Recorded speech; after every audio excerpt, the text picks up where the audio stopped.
Jó. Szeretettel köszöntöm résztvevőinket és nézőinket a mai nap levezetőjeként a 2020-as Országos Urbanisztikai Konferencián. Kocsis János Balázs vagyok, a Magyar Urbanisztikai Társaság alelnöke. A mai napunk a nyelve az angol. As the host of today's opening session of the annual conference of the Hungarian Society for Urban Planning, as Vice President of the Hungarian Society for Urban Planning, I warmly welcome our distinguished guests and the audience for today's event. First and foremost, I would like to ask Géza Salamin, the President of the Hungarian Society for Urban Planning, to give his opening remarks. Szeretném elsőként fölkérni Salamin Gézát, a Magyar Urbanisztikai Társaság elnökét a konferencia megnyitására. Tisztelt Hölgyeim és Uraim, kedves kollégák! Szeretném nagy-nagy szeretettel köszönteni mindazokat, akik úgy döntöttek, hogy csatlakoznak ehhez az eseményhez a mai nap folyamán. A Magyar Urbanisztikai Társaság éves nagy konferenciáján köszöntöm Önöket. Mivel szekcióink a mai napon, meg holnap az első is angol nyelvű lesz, ezért engedjék meg, hogy ezt a rövid felvezetőt mindjárt két nyelven tegyem meg röviden. Ladies and gentlemen, dear all in the online space, on behalf of the Hungarian Society for Urban Planning, I would like warmly welcome you at our annual conference. As we have sessions in English and also in Hungarian, I would like to give my short introduction in both languages. Társaságunk az idén 26. alkalommal rendezi meg az Országos Urbanisztikai Konferenciát. Az az igazság, hogy előtte is már szervezett konferenciákat a társaság, csak a rendszerváltozás előtt ezeknek az volt a nevük, hogy Országos Városépítési Tanácskozás, de mint ilyen értelembe vett urbanisztikai konferencia valóban ez a 26. alkalom, 1994-ben rendeztük meg az első ilyen nevű eseményünket. Mindjárt szeretném azt elmondani, hogy az Urbanisztikai Társaságnak talán ez a legnagyobb szabású eseménye, de évről évre sok egyéb rendezvénnyel készülünk. 2019-ben egész pontosan 40 darab különféle eseményre került sor. Fiatalok bevonásával való junior konferenciától, urbanisztikai városnéző sétáig, nagyon sokféle eszközzel próbáljuk segíteni és ösztönözni azt, hogy ezen a területen, amit urbanisztikának nevezünk, minél több legyen a személyes kapcsolódás, minél több legyen az egymástól való tanulásnak a lehetősége. Hát az a helyzet, hogy ez az év ez nem olyan, mint a többi, ezt mindannyian tapasztaljuk. A vírushelyzet tulajdonképpen valamennyiünk életét a mindennapok szintjén is áthatotta, és hát valóban társaságunknak is ilyen értelemben komoly és újszerű kihívásokkal kell szembenézniük, de ahogy ez a fél év, ez az elmúlt bő fél év a pandémia jegyében eltelt, azzal szembesültünk, hogy ebből mi nem csak sok konfliktussal találkozunk, hanem bizony sokat is tanulunk ebből az eseményből. Ebből a sajátos és egyébként meglehetősen sajnálatos körülményből.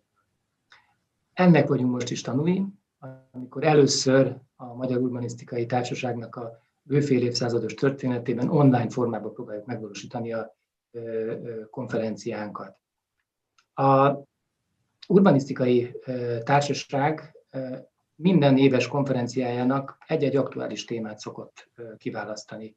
2009-ben például a gazdasági válság volt a téma, később a város-vidék kapcsolatok, 2 évvel ezelőtt az okos városnak a gondolatköre, vagy éppen azt megelőzően az urbanisztika jövője. Tavalyi évben, talán a jelenlévők közül is sokan jelen voltak, a Gellért Hotelben rendeztük meg ezt az éves konferenciánkat, ahol bizony számtalan párhuzamos szekcióban,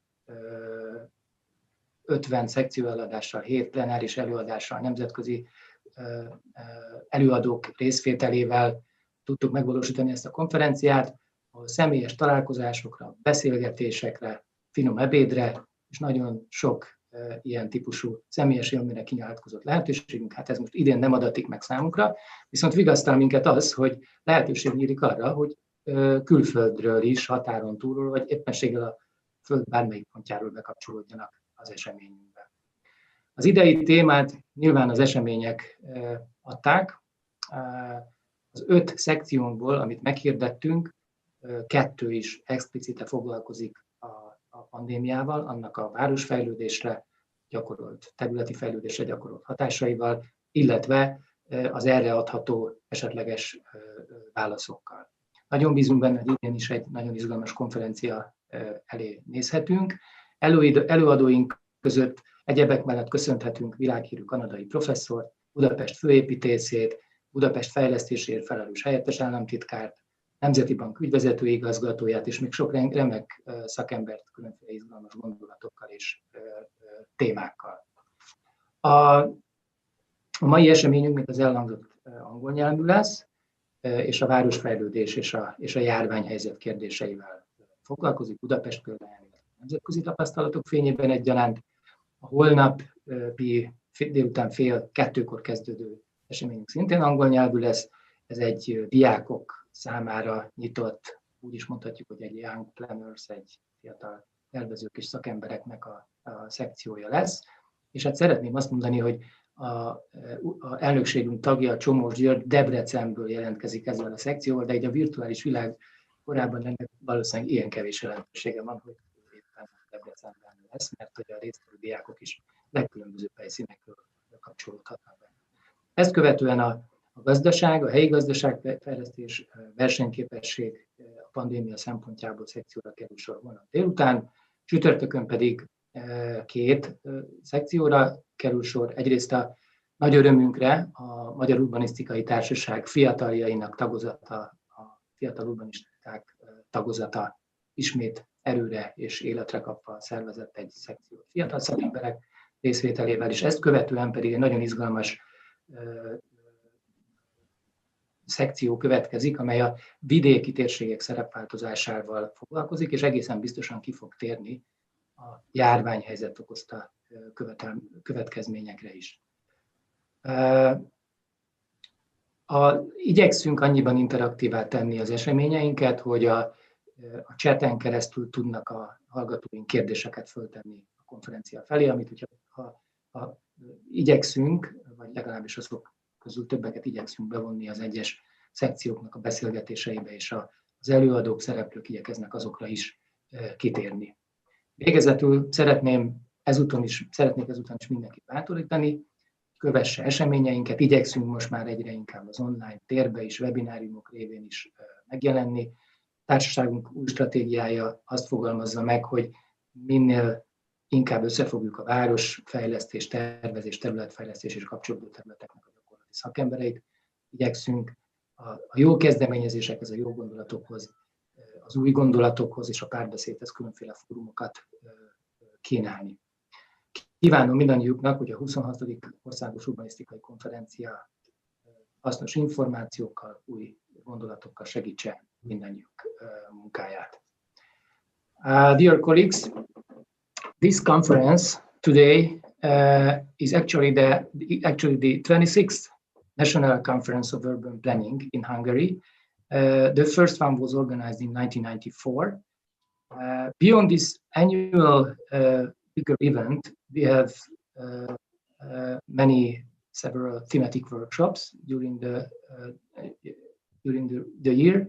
In 2019, we had 40 events. Unfortunately, this year is something different.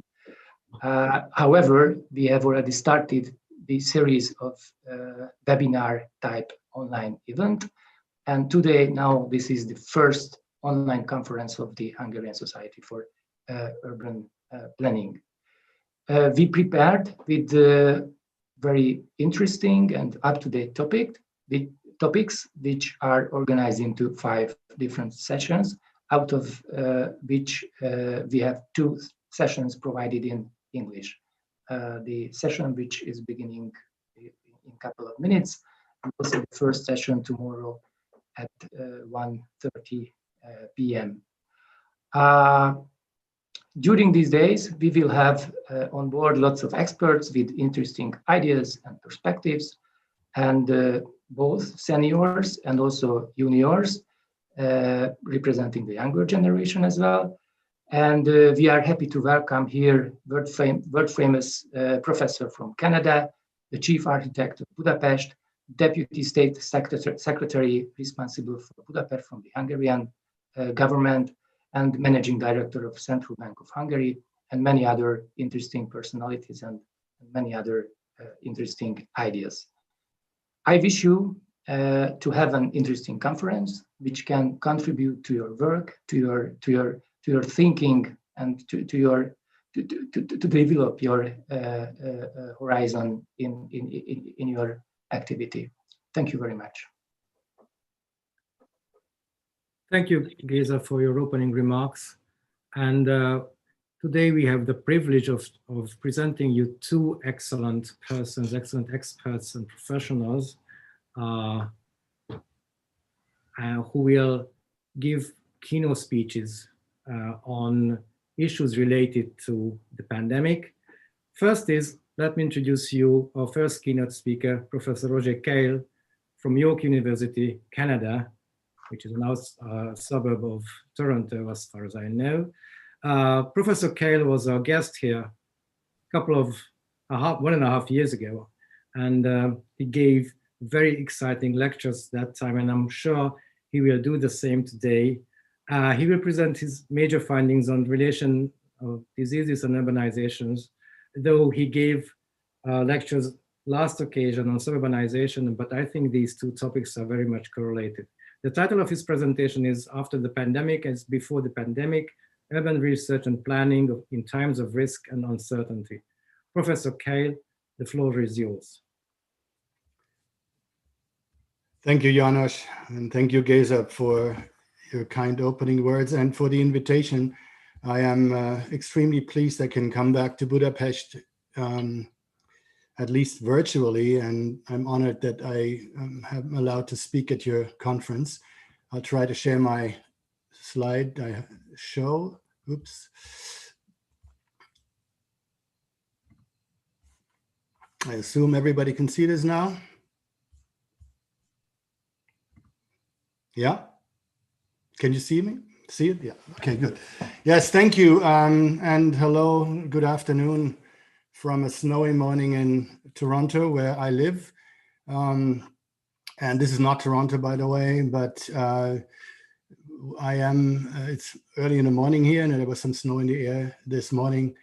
And I thought, because these are tough times and the topic I'm going to talk about is a hard topic, I will start you off on a lighter note. This is a momentous event for people who are a little older in the audience. I was not quite born yet, but just before I was born in the 1950s, Germany won the World Cup in a final against Hungary. And the coach of the German team was Sepp Herberger, who is not one of my favorite German coaches for all kinds of reasons, but he had a few good sayings and that have endured in all these decades. And one of the things that he used to say was, after the game is before the game. And that, of course, is connected to what he did between the 8-3 loss of the German national team against the Hungarian team in the opening phase of the World Cup in 1954 in Switzerland, and the final, which the Germans won 3-2. And he changed, not only did he field a different team, but he also changed the mindset of the German players between the opening round and the final. And the Germans managed, the West Germans, I should say, managed to beat, which was then the best and perhaps one of the best teams of all times, the Hungarian national team. And I used this as a metaphor and changed it a bit for the title of my talk. So I'm talking today about after the pandemic is before the pandemic, and that has something to do with the point in which we are now situated after about 8 months after the WHO, World Health Organization, declared COVID-19 to be a pandemic, a global health emergency. So this is where we are now. And as urban planners and urban professionals, urban researchers, we need to think ahead. We need to, mentally start to put the pandemic behind us. And as we do that, we need to start thinking about the future, which is a future of more pandemics and more emergencies. So this is the time to switch perspective. We are now, to use this metaphor, between the group phase and the final. We hear a lot about the vaccines. Just 2 days ago, there was a new vaccine cleared in research, which is apparently 95% effective. And the world now hopes that we can inoculate our way out of this pandemic, but we will see how long that takes and what will have to happen for this to actually be successful. What we need to ask ourselves, because public health people and epidemiologists, virologists have been warning for decades now that the big one is going to hit humanity, something like the Spanish flu or the plague in the medieval time. And the question we need to ask ourselves, was this now COVID-19? Is this what everybody was talking about? Or is there something else happening? Could something else come our way? Something that is even more deadly and more pervasive and will put new challenges in front of humanity? We need to ask ourselves these questions. Now that we are beginning to be after this pandemic, we need to ask that about the future. So we need to make plans. And since this is a planning conference, let's look at some of the context in which we now perhaps make these plans. And I take you through, as much as I have time, through 5 short sections in my presentation. So I start with risk and uncertainty in an urban world. This pandemic, like other events like earthquakes and the fires in California, the droughts in Africa, those kinds of events, they make us reflect on how prepared we are. And some journalists said that there is increasing complexity, and our world has become a multitude of looming disaster and impending catastrophes. And each of them come with the direst warnings from the most wizened experts that we seem to be knowing more than we ever did about these emergencies, but those emergencies seems to be more complex and clearly also more universal. The novelist Teju Cole, in his book Open City, 10 years ago, had his main character say, we're the first humans who are completely unprepared for disaster because we think we live in a world that is secure. In contrast to humans 200 or 300 years ago who constantly lived under threat of something, we think that we have created institutions, we have built cities that protect us, we have clean water, we have healthy environments. We think we are protected, but that makes us most vulnerable. A group of researchers, mostly from the global south, have worked over the past few months, and they have brought to us here in the West, both in Toronto and Budapest, in Canada and in Hungary, we would consider ourselves to be somewhat above the kinds of dangers and emergencies that humanity has had to deal with, because we have medical systems, we have universities, researchers, we have urban planning, we build cities in a rational way. But we now need to look elsewhere as we find our systems failing. Some of the worst affected cities in the world are in the West and in the North: Milan, Madrid, New York City, and Montreal. So we now need to think differently about this and perhaps take something from these intellectuals and planners from the global south who say we want to look at life worlds that cannot be so clearly divided into before and after the pandemic, where crisis and the everyday are not so neatly separable. There are places, these are places where worlds have not been interrupted as much as continued in intensified contingencies, provoking rearrangements in massive processes of micro-speculations and compounding risk. These are the majority urban residents in the world that live under such conditions. And perhaps now that we can sit back as planners in the West, let's look at what we can learn from those conditions. To me, I've spent a lot of time over the last few months thinking about risk hazards, emergency crisis, all this language, and to find out what aspect of this event is natural and what aspect of this is human-made, what is the new normal that we're encountering, and what has been the always normal for so many people around the world. If you are poor, you have a different normal than if you are middle class or wealthy. And then we look at the intertwined worlds, that the world of the wealthy and the world of the poor, the world of the people on this side of the railroad tracks and that side of the railroad tracks are perhaps intertwined. And as we look at spatial relationships, we also look at temporal relationships.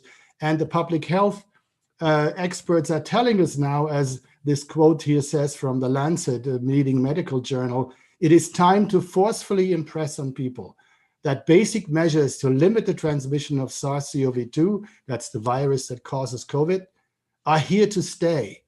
This is the new normal. So what we are doing now, what we have been doing to get used to dealing with this particular emergency will be with us. The mask wearing, the 2 meters distance, these are the kinds of things that may be part of the spatial grammar with which we now plan cities, which we now look at things. So we need to think about systemic risk, and I won't go through this list of things, but systemic risk is a concept that says so many things are happening at the same time, and all of the interconnections need to be taken into account, the globality, the complexity, the transboundary aspects of the kinds of emergencies that we're now dealing with, the tipping points. But most importantly for us as planners is that last point, the lag in perception and regulation in relation to the potential devastating impacts of systemic risk, which is always upon us because we need to plan for a future which is not yet known. And we need to learn from a moving set of variables. We need to understand the world that changes very quickly, and there is a lag in that understanding. And as we are pouring concrete and as we're making the changes in our built environment, in our social environment, we need to be aware that the moment we make these changes, something else might happen. And the lag here is a challenge for us because we are agents of change when we are urbanists and planners. But also it poses democratic challenges for the societies that we live in. The pandemic has tested the democratic promise and potential. There are conflicts about what the state will make you do. Is mask wearing an obligation that we should accept? I think yes, to be clear on that, but some people have protested against those kinds of measures.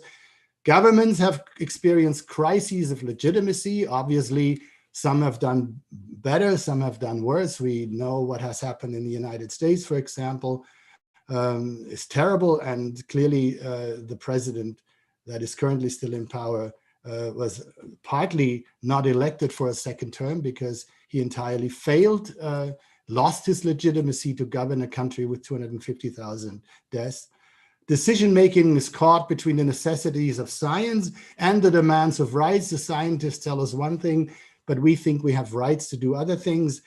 There is a pandemic response that reacts to inequalities in society because inequalities now show themselves, but perhaps this pandemic response increases those inequalities in society, and we'll talk more about this in a minute.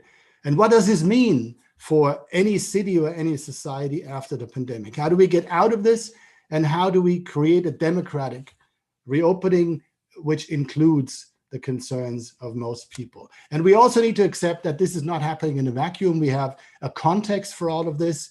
And when the pandemic hit at the beginning of 2020, we had just come out of 2 years of intense discussions on climate change. And we know exactly how people are dealing with climate change. There's a lot of denial here. People go to stages of denying that the problem even exists until it is too late. And we need to think about the pandemic in the same way, because a lot of how the reaction now has taken place with the pandemic reminds us of how people have in the past reacted to environmental change and to climate change.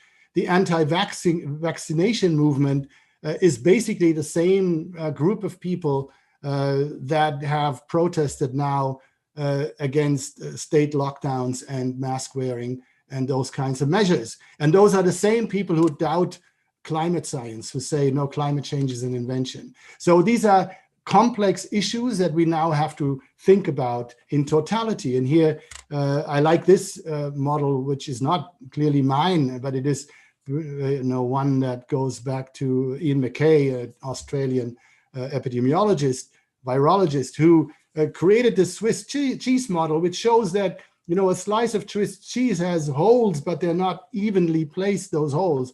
And when we build defenses against the pandemic, this pandemic, but also the future pandemic, we can see that sometimes the viral infection goes through some of those holes, but then hits a wall in the next slice of cheese. And those slices of cheese are somehow your personal responsibility to wash your hands, to wear a mask, and all that. But the right side of that is in our field, in urban planning and decision-making, the way we create institutions to deal with that kind of challenge. And here we have something to do. We can also, as urban planners, be washing our hands and be good citizens, but we have larger responsibilities. We need to create those slices of cheese that will hold up institutionally in our cities that create different kinds of urban environments. So this is in front of us. So let me talk a bit about the urban world in which I think we find ourselves. So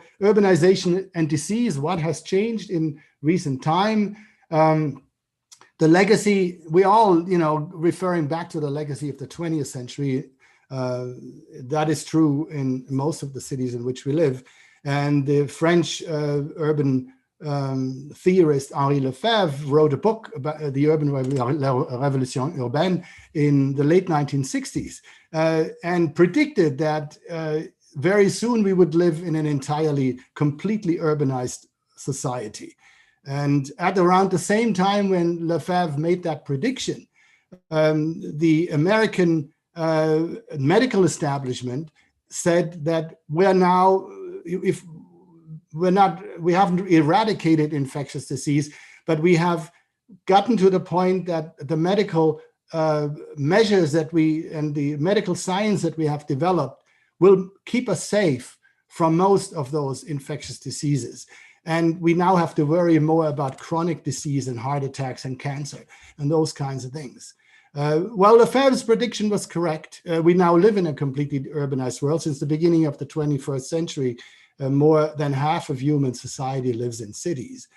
But we haven't seen the eradication of infectious disease at all. So this made us, my colleagues and me,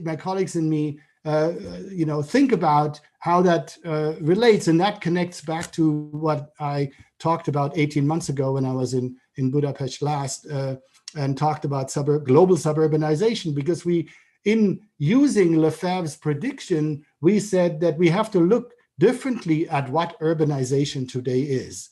So we talked about extended urbanization as the kind of urbanization that we're now dealing with. And that extended urbanization creates a different urban political pathology, a different way in which cities relate to disease. So I got into this research on infectious disease 15 years ago when global cities like Hong Kong and Singapore and Toronto had another coronavirus to deal with. That was called SARS at the time. And that coronavirus exposed the exoskeleton, the outside of the global economy through the global city system. And I'll show you a map in a minute that shows you how the cities that were most affected by SARS in 2003 were in fact those global cities in East Asia, emerging global cities like Shanghai and Hong Kong and Singapore, and Toronto in the Americas. Frankfurt had one patient, some patients in Europe, but not much happened at the time on the European continent. But nowadays we can say, and that is the core of our argument, that because of that extended pattern of urbanization that we find ourselves in, SARS-CoV-2, the virus that causes COVID-19, exposed the flesh and bones of global capitalism, not the exoskeleton. And here's a quote by a Chinese journalist who says, Wuhan, where there was the origin of COVID-19, as far as we know, is one of the newly discovered inner lands of the global production chain as the Chinese coasts have become more expensive. So Wuhan is not an exotic outlier on the exoskeleton of the global city system. It's part of us. it's part of the global economy. It's part of the inner world of the global economy. I think China now produces more German cars in China, or German companies produce more German cars in China than they produce in Germany, right? So this connection was exposed by this current virus. And here you have the map that I was talking about in the middle, the inventory of world cities. And you see here that a lot of that what I would call the exoskeleton, is quite different from some of those maps that you see on the left and the right. These are the infections early in the summer across Europe and across Asia. And you see that now everybody, the entire extended network of cities is now affected by this disease. So we're talking about extended urbanization and extended disease. And this shift in our view, how we see this from looking at global cities or city centers or only a particular type of cities being affected, to everyone in that extended network of urbanization being affected, that determines how we construct the narratives of the origin, transmission, outbreak, response, containment, and preparedness for the next pandemic. We live in a different urban world. And that goes to the core of our beliefs of how we think we live in this world. There is no outside to this urban system anymore. We are in it, and we are citizens of that urban world. So having said that, of course, this doesn't solve anything. We still need to understand the microprocesses. So there are a whole number of empirical fields. These are just a few examples of the kinds of empirical questions that we need to ask ourselves as urban researchers and practitioners. Cities and infectious disease, they have symbiotic relationships, that we can say that. But what does that actually mean? One makes the other. Cities make disease, disease makes cities. Do cities pay a health penalty? Does urbanization cause outbreaks? Or is it a wall against outbreaks? Is density good or is density bad for a pandemic situation? And, how do we if we can at all, make cities pandemic proof? Do only the wealthy get saved in a pandemic? Do we leave the poor and the old to die? These are the kinds of questions that we now ask. These are empirical questions, they're moral questions that we have to think more about. And here is another warning that these are maps of France, obviously. And you see on the left, the outbreak rates in France I think a couple of weeks ago. And on the right, you see the density of France. So there is clearly an overlap, but we cannot think that this is a causal relationship. It's just a correlation between one and the other. We cannot easily say where things are denser, there's more disease. And here's an interesting footnote to this. A friend just sent me these two maps, also France, the hexagon, and you see that in 1876, densities across France were fairly evenly distributed. Look at 2017, 3 years ago, how much the core of France has been depopulated. And densities now have concentrated in some of those extended urban regions in Paris, in Nantes, in the south of France, in Lyon. And you see a completely different network of dense relationships that we need to take into account when we talk about urban planning today. So let's be careful jumping to conclusions as we're making these kinds of statements. So quickly now through what we have found in our own research, COVID-19 and the city. This is an image of Milan, which is one of the worst hit cities in Europe. This is a recent image. If I had shown you an earlier image, the darker areas would have been to the east of Milan. Now the major outbreaks are in the northwest of Milan towards the Alps.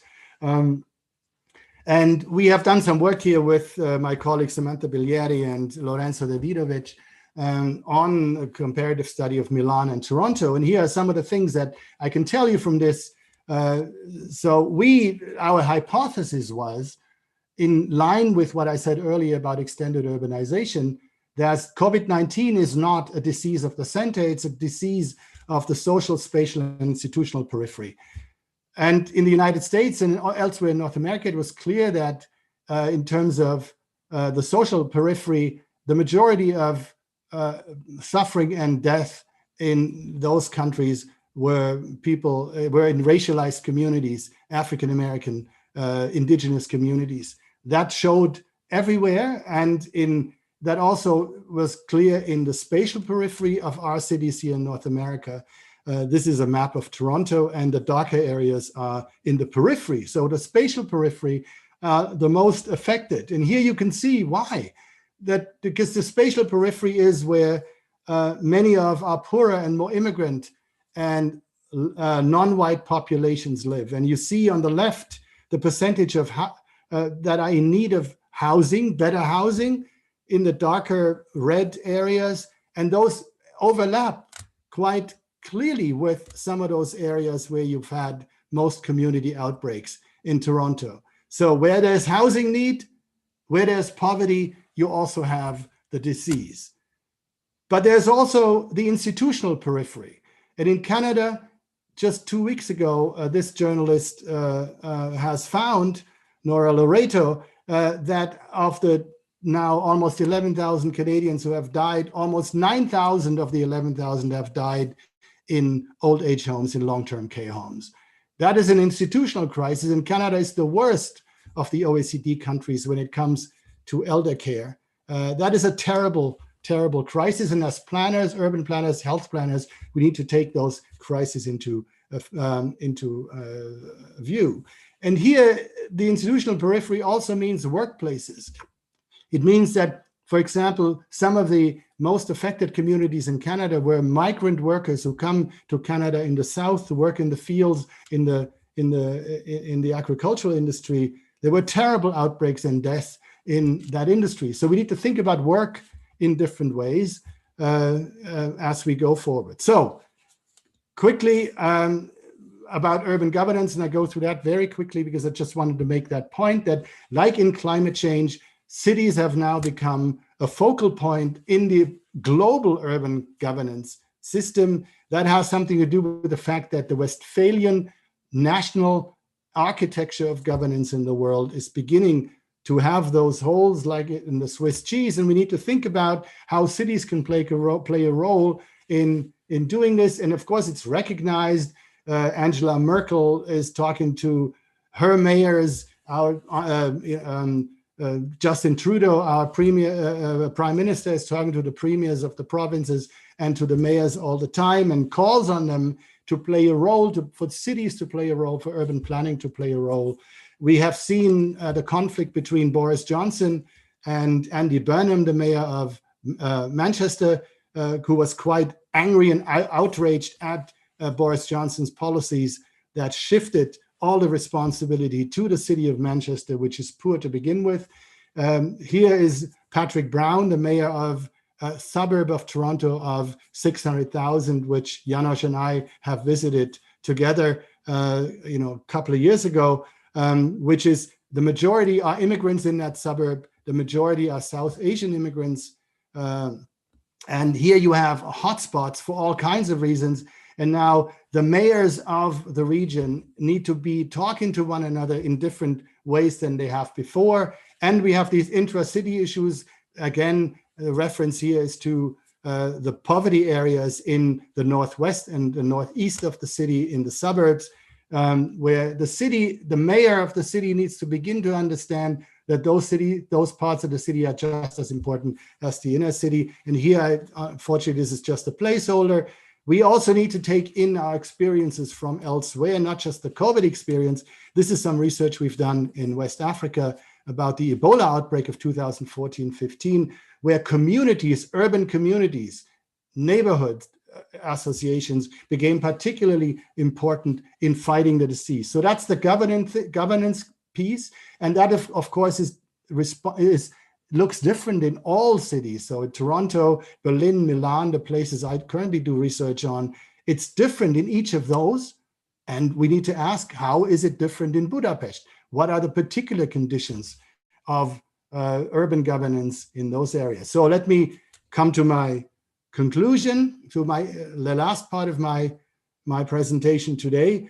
And here I want to sort of bring it back to this idea of urban planning as a field of agency practice, but also research and thinking on cities. And I'm taking here a concept from Richard Horton, who's the editor of that journal that I mentioned before, The Lancet, who has written this book early in the summer, The COVID-19 Catastrophe, but also then later in the summer wrote an editorial in The Lancet on syndemic urbanism, on the syndemic approach to the disease. And I'm using this as a metaphorical, in a metaphorical way to talk about how we as urban practitioners need to think about urbanism. So a syndemic approach, following Horton, reveals biological and social interactions that are important for prognosis, treatment, and health policy. So it's not just a medical, biological, scientific story when we talk about the virus. It also includes the social determinants of health. It includes the conditions under which that virus then comes into the city, is treated in the city, and is overcome in the city. So we need to think about the social origins, Horton says, of the disease, the vulnerability of older citizens, Black, Asian, minority ethnic communities, and key workers, essential workers, who are commonly poorly paid with fewer welfare protections. And they point to the truth that we haven't treated them well in the best of times, but we treat them even worse during the pandemic. So we need to look syndemically at those relationships. So syndemic planning and design, if we think about that, we need to think about that in the context of the blueprints, the maps, the plans that we now develop beyond the pandemic. And while we're doing this, the debate, of course, is wide open. We recur to known categories because that's what we know. We know we are made by our histories. 1954, the football final, the predictions of the 1960s by Lefebvre. This is where we come from. But now there's also wild speculation going on amongst our colleagues about what we can do now. We can completely change the city as if the city had been bombed out in a war and we can rebuild it. You see a lot of that. And, somewhere in between, we see people making suggestions. You have the famous people in our field, like Richard Florida, Saskia Sassen. I chose the two because they make quite different connections to this crisis. Florida thinks it'll all be over at some point, and then young people, creative people will move back to the city. Those empty offices are not a problem. Everybody will come back. Saskia Sassen is more prudent, more careful. She says, we need to protect ourselves. And whenever it is an option, we need to alert or help those who are at risk and do not know it. So she is very careful in saying, she doesn't storm back into the city and say, let's take it over again, right? And some other planners, one of them again being Richard Florida here in Canada, say, Canada's new normal begins in our cities. Again, some have created more different types of solutions. So in the United States, for example, also partly in Canada, and I'm sure also partly across Europe and elsewhere, we now have Zoom towns. These are places, could be in the Alps, they could be on the European coast. Here they are in places like California or the mountains of the Rocky Mountains, where you are close to a ski hill and you can rent a big house cheaper than in Los Angeles and in New York. And you can work and live and send your children to school. And there's an exploding growth of those mid-sized cities in some of those areas. I'm not a proponent of that, but I have to take into account that this is actually happening. There's a new form of extended urbanization happening that we need to take into account as planners. So how do we see, in the end, urban planning after COVID? Here is some work that I've done with people around the globe, from Australia to Africa and North America, about seeing COVID-19 through an urban lens. And we do that because we know, as this one observer has said, much as they affect the body, pandemics also affect the body politic, right? But we know as urbanists that it is the city, perhaps, more than ever, that is the body politic that counts for us. So we need to see through the city, through urban needs, through what we do in our daily practice, how we can help, how we can react to this. And we need to get beyond the reveal. We can't let the virus, as many journalists have said, the city, the virus held up a mirror and it revealed a different image from what we knew. Well, those of us who are social scientists and planners, we knew where the poverty was in the city. We knew where there was not enough healthcare, all of that. So we can't let the virus do this work for us. We need to go beyond the reveal, beyond the virus, because the virus also hides things. We cannot afford to let the virus be political. Viruses don't plan cities. We plan cities. We need to ask for the change we want and we need. And that syndemic nature of the crisis won't allow us to forget all of that. So sustainability, resilience, resurgence, whatever we call it, we need to go into that mood, a mode of thinking out of the pandemic into the future to fend off the next pandemic, which will come. And then we need to be prepared. And our institutions, our spatial peripheries, our social peripheries need the support. And we need to help to build that support. And again, we need to learn from elsewhere, perhaps be less Western and less Northern and less self-assured about what we do, and learn from the global South, those people who constantly live in crisis. And we can learn from them and how they adapt to this. So I started with a football metaphor. I end with another saying by Sepp Herberger, who also said, the ball is round and the game lasts for 90 minutes. So there is still time for us to win this game. And as long as the ball rolls on the green, we have a chance to survive. Thank you very much.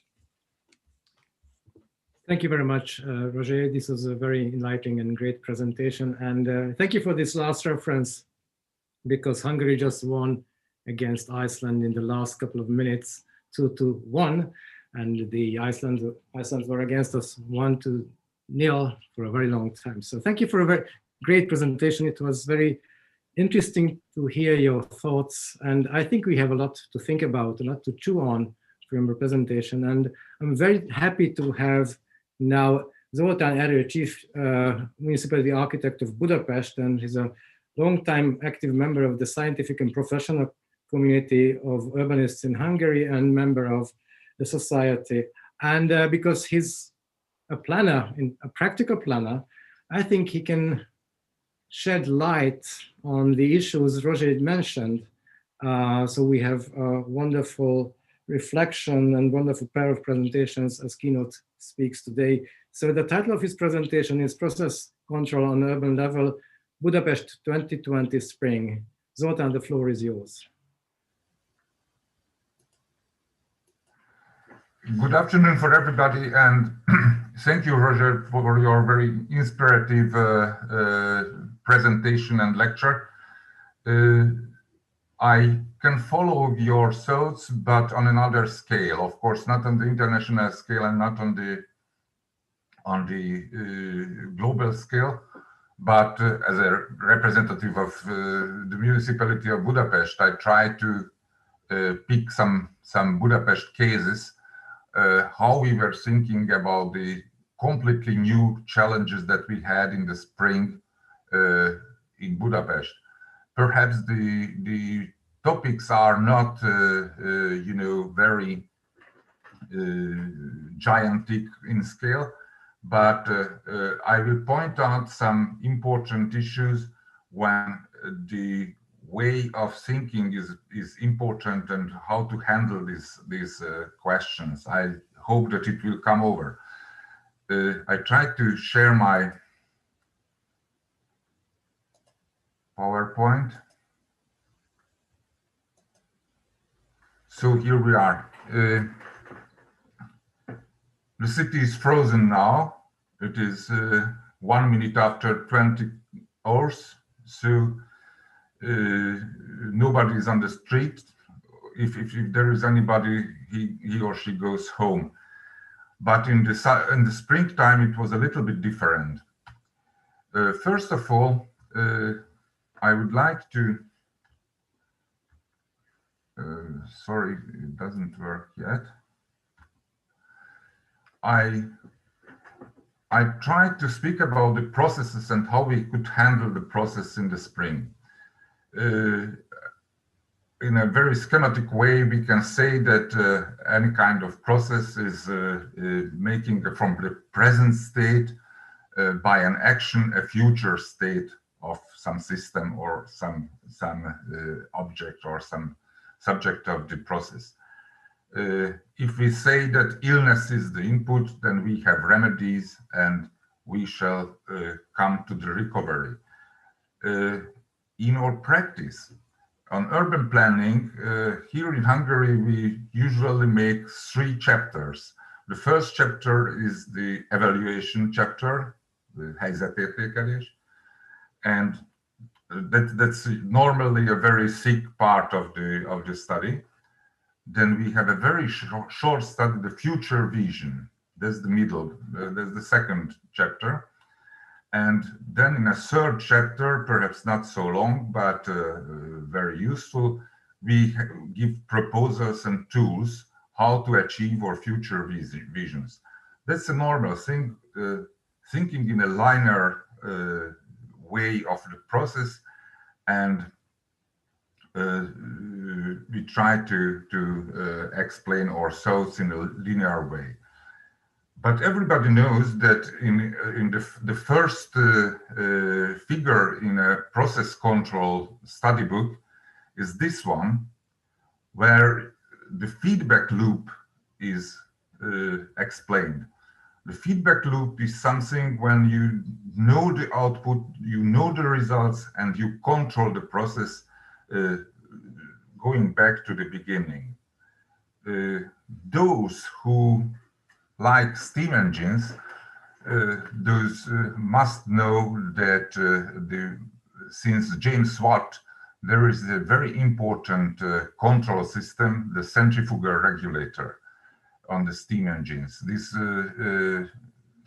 iron balls are turning around, and if they are running too fast, then they will lift them up, and through this mechanism, they will close the valve of the steam.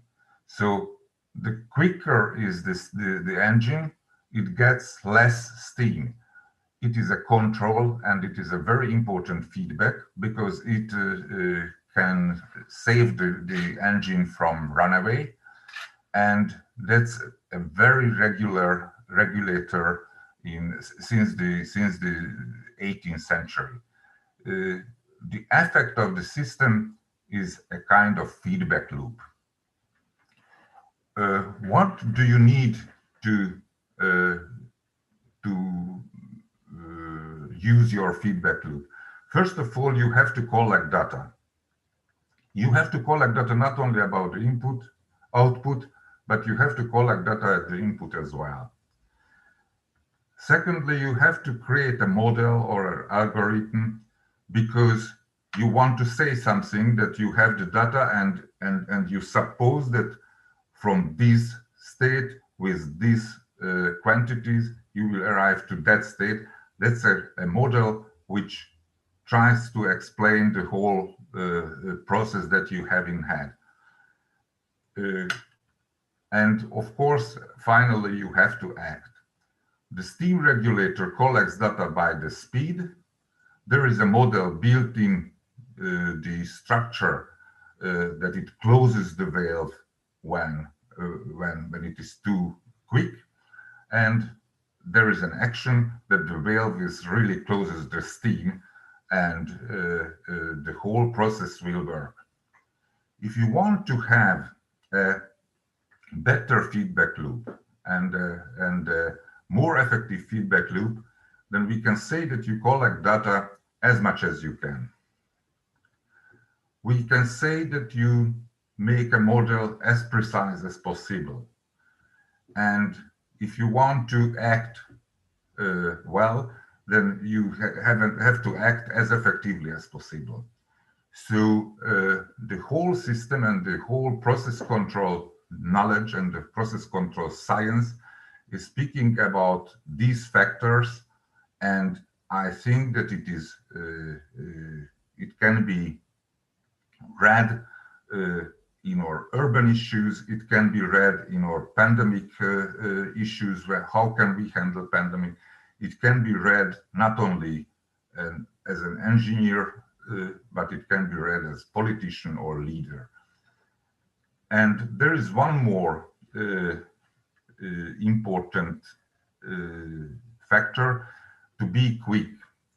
So if you want to control the system well, then you have to be very reactive in time and in short reaction times. So you can imagine if you have a room that you want to heat on a certain temperature, then the first thing that you have a stove, you put there some wooden blocks, and you will get heated up, but you cannot control the process. If you collect data, if you know that what is the temperature of the room, then you can already somehow, through a model, through an action, to control the boiler. And if you collect data as much as you can, for example, you collect the exterior temperature, you collect the exterior wind speed, then you can forecast certain coming events, and then you can use your model better and you can act quicker and more effectively.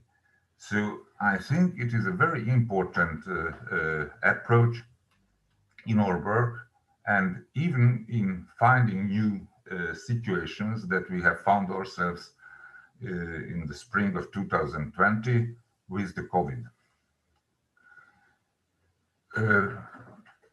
Just to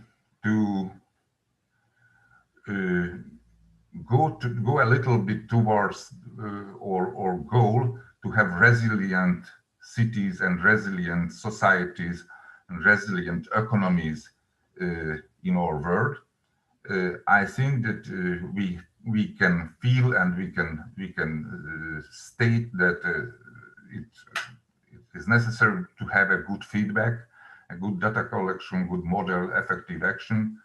It is necessary to have quick reactions and flexible tools. So even the models and even the active tools can be changed in the time and can be used through an innovative way. That's a little bit too theoretic. So let's jump to 3 cases. I call them Budapest cases in our springtime. The first case was about what to do with the public transport. For those who were not here in the spring, you have to know that it was mid-March, so the 11th and 14th of March when the lockdown was when the lockdown began, and schools were closed as well. So in 1 or 2 weeks, at the end of until the end of March, it came out that allowed a free parking for the cars, and with no people to ride, the trams and buses were running empty. First of all, the city leadership or Lord Mayor had to begin something with that because it was strange. You can remember that even the sky of Europe was full of empty planes because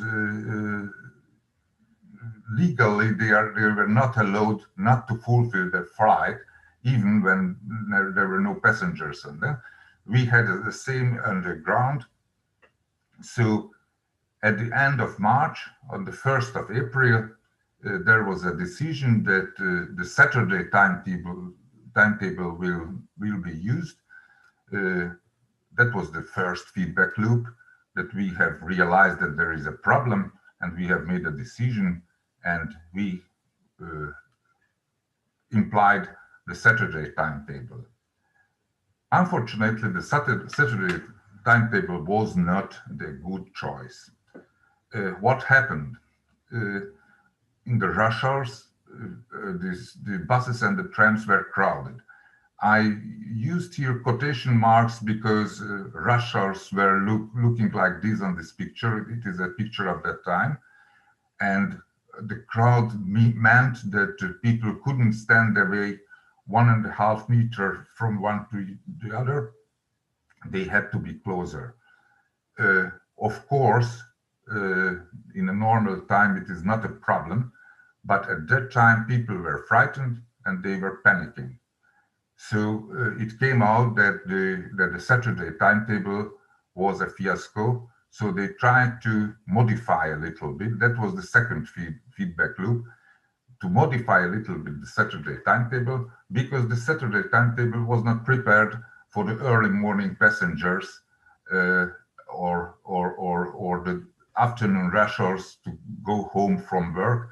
And these days were not Saturdays, these days were special work days. So there was a modification.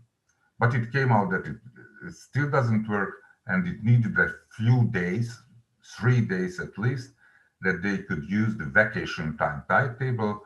Vacation time timetable is the summer timetable when children are on holiday. Nobody goes to school, but workers can go to the working places. So that came an effective and a good choice finally. What could we see? And I don't blame anybody because in this situation nobody knew what should we do with empty buses. So it was not in the already designed and already planned scenarios. So they tried to do this. They corrugated the errors, and we can call that these were iterative loops. 1 and 3 days reaction times was necessary for this. I think we learned a lot from this very first approach. We learned that you have to use your innovative fantasies because no predicted solutions can be used. The second case was a little bit different because it came on Easter holidays, around Easter. That was the 10th and 13th of April this year. The lockdown was present already for a month. People in the home office were already, full of their conflicts and nervous tensions. And outside the window, it was a beautiful spring. So first of all, people wanted to go to large parks in Budapest, Margaret Island, or Normafa, or on the picture you can see the Római part, where people wanted to get out, but they were closed by the police because on the very first run, they became absolutely crowded, and to avoid crowds, they were simply closed. But not only these places were closed, but the hiking resorts around Budapest said that we don't want to have people from the capital city. We close our doors and we don't let anything from other places in the village or in the small city. And people thought that they have secondary homes or weekend houses at the Lake Balaton or other places. They should go there, but it was forbidden on different reasons, but it was forbidden. So the situation was that people get simply mad, locked in their homes. It means that they cannot do anything. They felt mentally locked and controlled, and it was enough. At the Budapest municipality, we were thinking on this, and you can see on the picture Mr. Sándor Barbóci, the chief landscape architect, who came out with an alternative offer, new proposals to visit alternative green areas. He simply stated that there are a lot of unused green areas around Budapest, and he has taken a cameraman, and they were biking around the green areas and tried to make an offer. We call it the chief landscape architect's offer for the Budapest citizens to go to Mocsárosgyűlő, Apáti-szikla, Ördögaram, Rákospatak. It needed a 2 weeks reaction time, but at the end of the 2 weeks, even an app was created for the Budapest citizens to show where are the closest green areas that are not logged. And one more thing, that new rules were introduced for the users of the park and public spaces to change the attitudes, not to go there if you are ill, don't go too far, stay close to your home, etc., etc. So these new rules were another innovative and active, proactive steps of the City Hall to attract people for the and to change their attitudes when they try to use the green areas. The third case is about the bicycle lanes. Those who are in Hungary, they knew that it became very important, and there a lot of discussion and a lot of debates were emerged since that. But in May of 2020, it was an obvious solution for the so-called tactical urbanism. Streets were empty, cars were not running. There was a nice springtime. People couldn't move enough, so they were searching for the possibilities to sport, and bicycle became a good offer to go to work or to simply to move a little bit on the fresh air.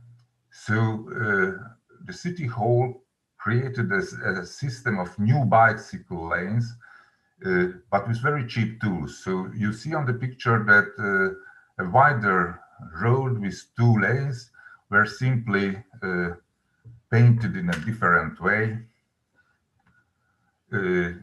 just to provide a safe bicycle lane. Of course, it was known that it is a tactical urbanist step, because there were future expectations behind. Future expectations mean that what if it will last for a longer time, not only for the pandemic, not only for the emergency, but perhaps it can change attitudes once again. It can change the attitudes of using the car or using the bike versus the car. It needed 1 or 2 months reaction time. It was very much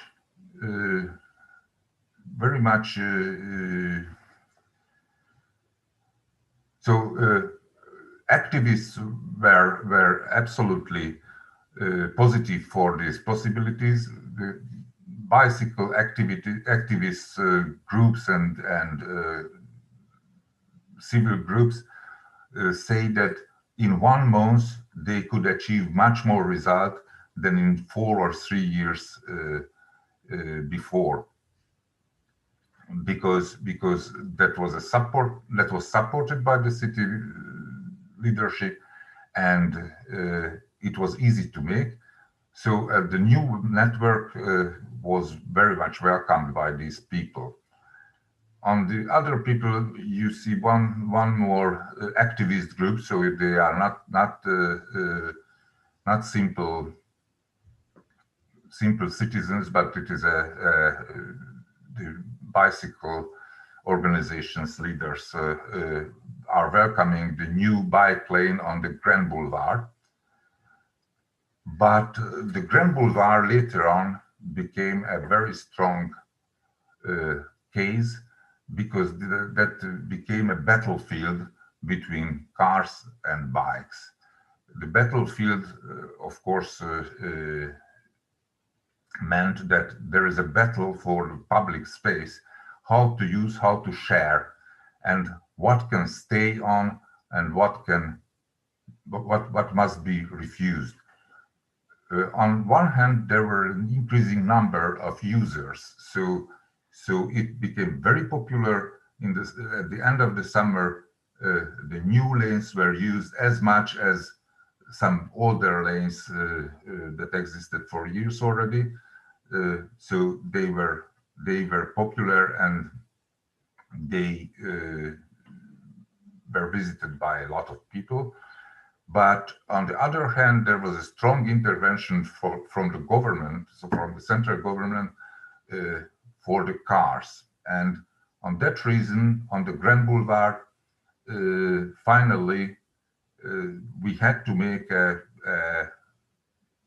compromise with quite foolish solutions. So at some places, the bike lane runs over the walkways, the pedestrian walkways, and because the space for car was reclaimed back in two other months. So it is still a question what will be the future of these bike lanes.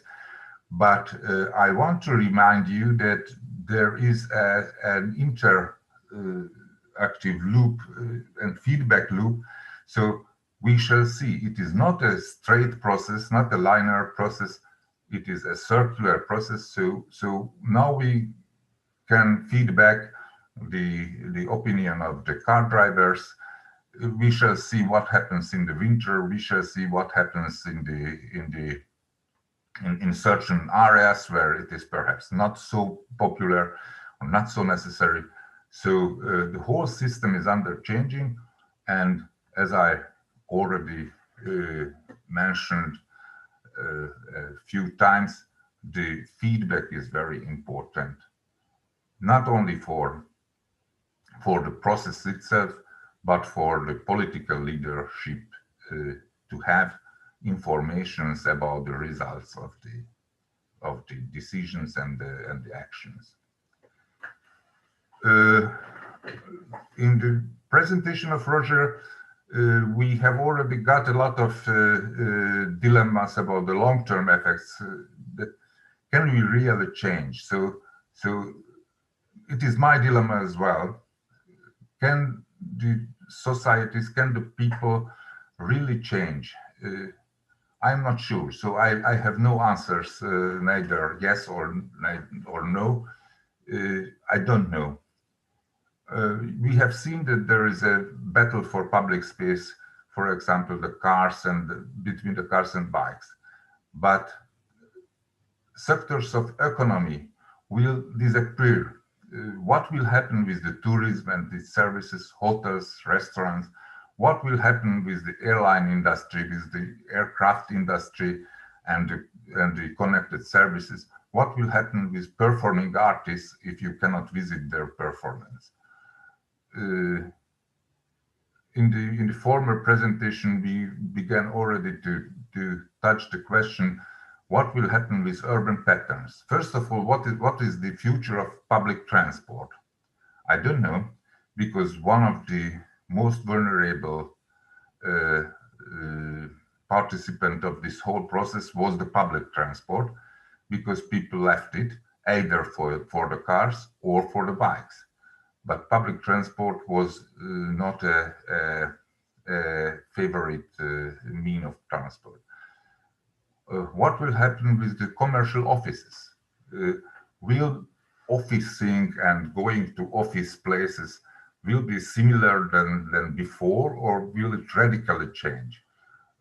Will the commercial services, the commerce itself, will be the same or it will radically change. I don't know. There is one possibility that cities just now lose one of their advantage, the density-driven activities. So I like to live in a city because there is, let's say, a theater, a harsh theater life. But now theaters are closed. I like to live in a city because because I sing in a choir. But now, for half a year, we cannot sing in a choir. And at the same time, in the suburbs, as Roger told us, the Zoom towns, they offer everything that we need because we don't need the density and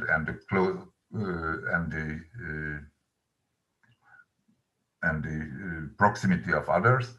So we can get anything in the Swiss ski slope house or Los Angeles ski slope house. So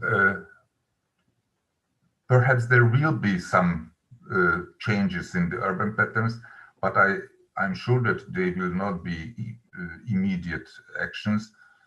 It will take a longer time. Just to show you what are the proposals. The question is whether the new ideas are feasible enough. So on this picture, you can see that office use can be changed and divided by 2.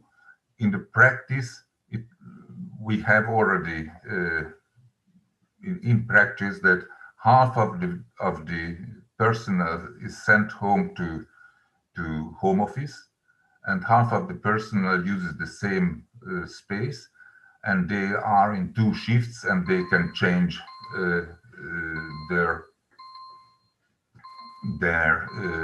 places.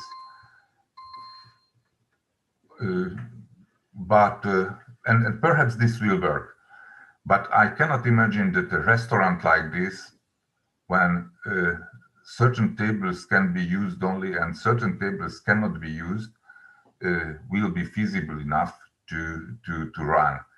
Or I cannot imagine that an airline will use it for a longer time when you don't sell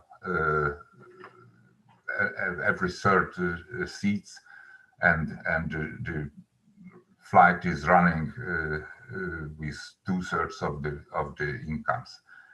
And that's a very nice picture about a theater which is prepared for a social distance keeping. So I don't know which will be those new ideas that can stay on and be present for a longer time. And on the other hand, we are the prisoners of old customs. And I show you this picture. It is not Budapest, obviously, but I show you this picture because the Venice honeymoon is a symbol of our old customs. That people were sitting in the quarantine, they were locked in their houses, and they were dreaming about the end of the COVID pandemic, when we can already go to Venice for honeymoon, because that's the normal. So people want to go back so strongly to the normal situation and not to the new normal, but the original normal, that they don't care about their carbon footprint, they don't care about their crowd, and they don't care about the side effects of tourism. They simply wanted to go back to the original state. On the statistics on the lower part of the picture, you can see that this is a graphic of the crowd in Venice. In 2019, it was really crowded and people couldn't move. That's the time of the COVID. And you can think that in 2020, nobody wanted to go to Venice, but on the statistics you see that it was still crowded this summer as well. And the prediction says that it will be crowded in the next year as well. So that's what I think, and that's where I can ask once again for a feedback loop, namely, what could we learn from the pandemic? What could we learn from the history to change our attitudes and to change our mind? I don't know the answer. I think that's why we can continue the discussion in the next minutes. Thank you for your attention and take care.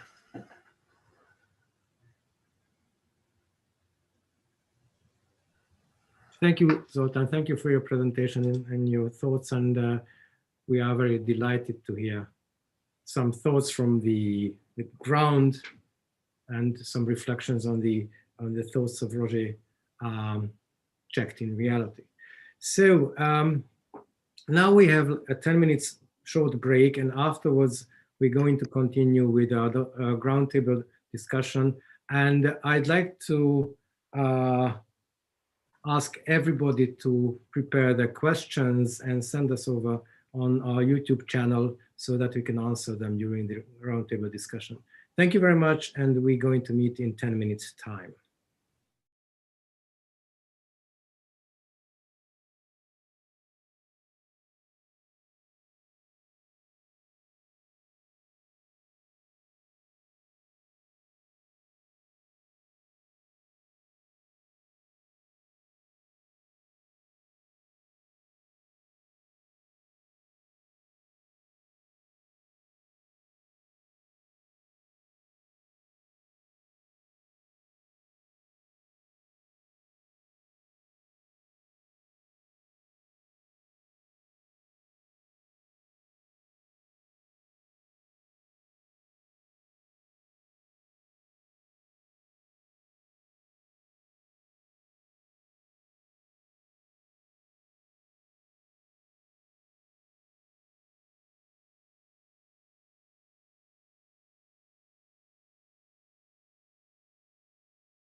Thank you once again for watching us. This is the roundtable discussion part of today's session, the opening session of the annual conference of the Hungarian Society for Urban Planning. And the members of today's discussion is the same as presenters. Géza Salamin, President of the Hungarian Society for Urban Planning. Zoltán Erő, Chief Architect of Budapest Municipality. Keil, Professor of York University, Canada.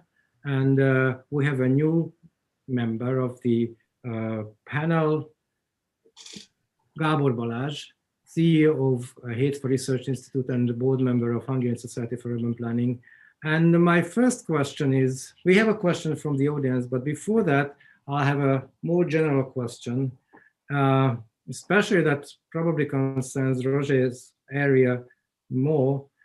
Do you think that we can say that we are now at a phase where gentrification is about to end and suburbanization has a new kick, so to say? And the second half of this question is, what about shopping malls? We had seen closure of shopping malls in the United States and in Canada well before the pandemic. But do you think it's going to be strengthened? Is it going to be the end of shopping malls as well as the end of gentrification? What do you think? Did you want me to take a stab at this? Yep. Well, who knows? It's very difficult to say. I don't think gentrification will end because gentrification is a question of the rent gap, and the rent gap did not disappear. So there will be gentrification. I think there will be a change in the pattern of gentrification, and there will be new spatial consequences to where the money will flow. And some of it has to do with the Zoom towns, for example, because I was caught by the pandemic in Germany. I was on sabbatical. I had a year off teaching, and my wife and I were in Germany, and our house in Toronto was rented out while we were away. And so when we returned and had to go into quarantine in Canada, we had to go to the countryside because we couldn't throw out the tenants, and we couldn't live with the tenants because of the pandemic. So we spent most of the summer in the countryside in sort of an area where people have cottages, weekend houses. And we noticed that in that area, all of the houses that were for sale sold immediately. And the tourism in that area boomed in the summer because Canadians couldn't go outside. They couldn't go to the United States. They couldn't go to Europe. So they went on vacation in that area, which had an immediate, what I would call a gentrifying effect on those areas. I don't know whether that will continue, but clearly it had an immediate effect on where money would flow into a different part of the market. So that's one thing. I also think that the market will differentiate itself. The loser in Toronto and in some of those areas where we've built a lot of housing in inner cities, the losers have been very small apartments, because those who can avoid doing everything now in these small apartments live in there, do their office work in there and all that. They have now chosen to go to cheaper markets elsewhere in secondary cities or in suburbs.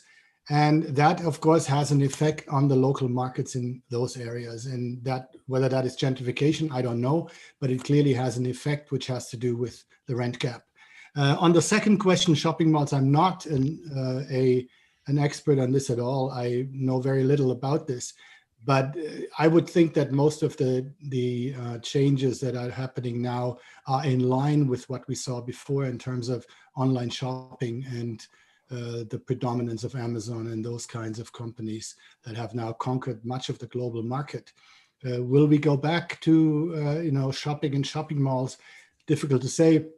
My friend and colleague Paul McGinn at the University of Western Australia actually has done this research for the Australian inner cities. They were ahead of us with the pandemic and then had a real recovery, and except for Melbourne, all the inner cities from Perth to Sydney recovered very quickly. So you have a sample case in which people actually went back to somewhat normal life in those inner cities. And if I understand his findings correctly, a lot stayed in those suburban malls and did not return to the inner city. Well, of course, Sydney is attractive enough to always attract shoppers back into its city center and the shopping malls, but a lot of it will now happen elsewhere. But that is also a snapshot. It's not a long-term analysis, but I'll be happy to share that with you, that information. Paul McGinn, the University of Western Australia. Thank you very much, Roger. Zoltán?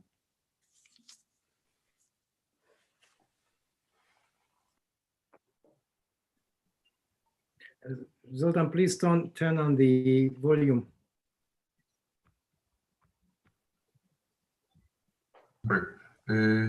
Speaking about gentrification, it always the question what we call gentrification. If we speak about the renewal of certain areas in a higher property market, that will be present forever, because it is one of the most natural way of developing a city, that it always goes a little bit ahead. So on the contrary, there are certain places which go downwards, but if we call gentrification when new tenants or new owners come to a certain area and they try to increase the quality of that area, it will be present, and I hope it will be present in a certain places, because it is one of the most important factors and engines of renewal of certain areas.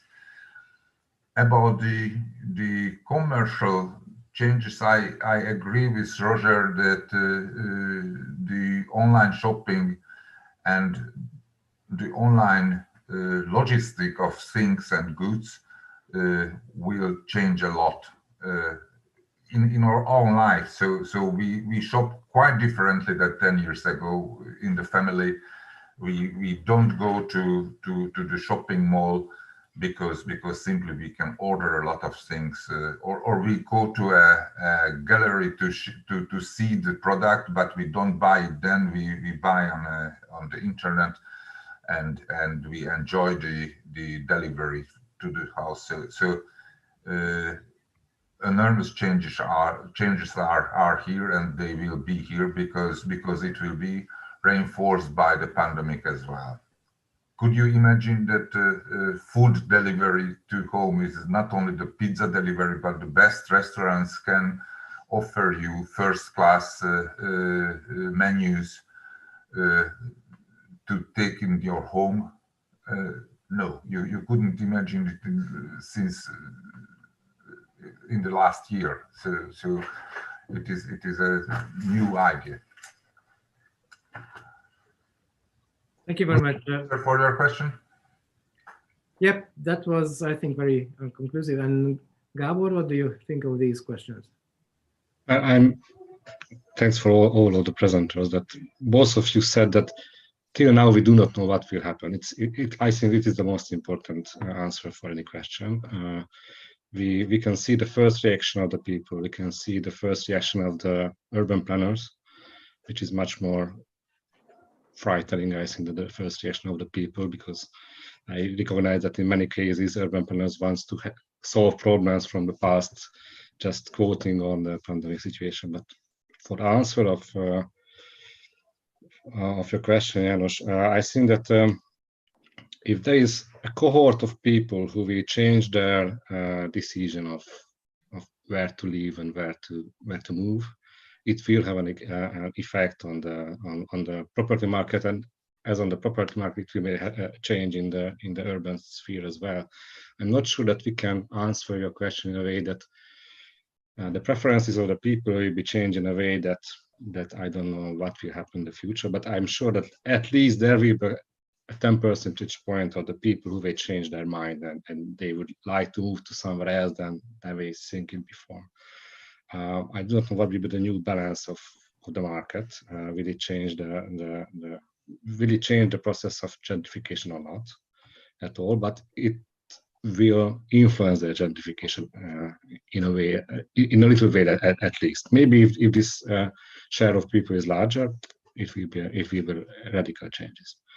In spring, I was sure that the people will change their mind, and all of them would like to move to suburbs and green areas. But in the second wave of this pandemic situation, I recognized that people are bored on pandemic situation somehow, and they're just waiting for the end of it. And after the end of it, we will decide what to do, but not now. I recognize that the first reaction was a frightening and a fast reaction by everybody that we have to change. But nowadays, everybody is waiting for the end of the story, and then we decide what to do. And I agree with Zoltán that the shopping mall, the future of the shopping mall will be changed not because of the pandemic situation, but it will be changed because online buying of products is growing and growing. Maybe the pandemic was a situation where more and more people recognize that they can buy even food in an online solution, and they do not need to move to shopping centers or any kind of markets for it. So more and more people recognize this kind of solution, but it has nothing to do with the pandemic situation. What will happen with the shopping mall? Maybe the speed of the change is influenced by the pandemic, but not the change itself. Thank you, Gabor. Géza? Thank you. First of all, I would like to express my very warm thanks for both presentations, which were very, very, very inspiring.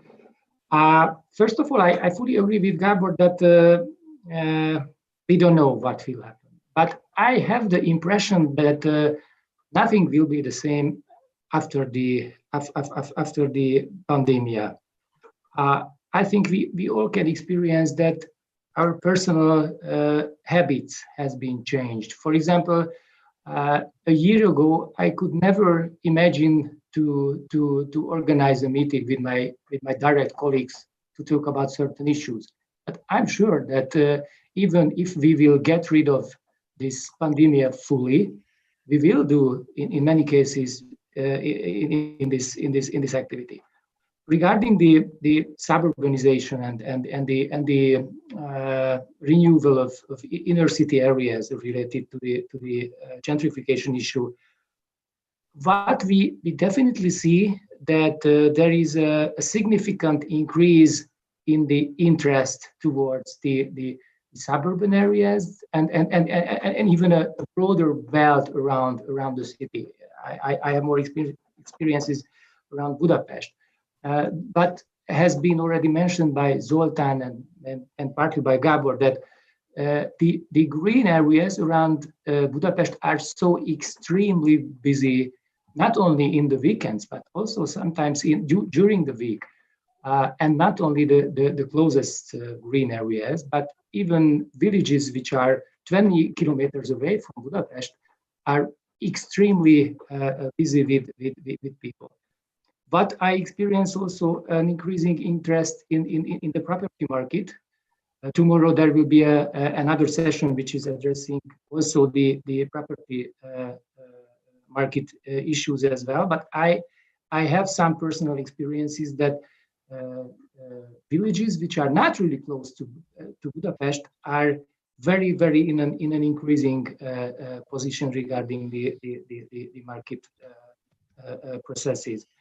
What we also experienced during this period is that those people who lived in the downtown, for example, myself, this lockdown period when we had to stay at home, that was much more sufferable for us who don't have a garden.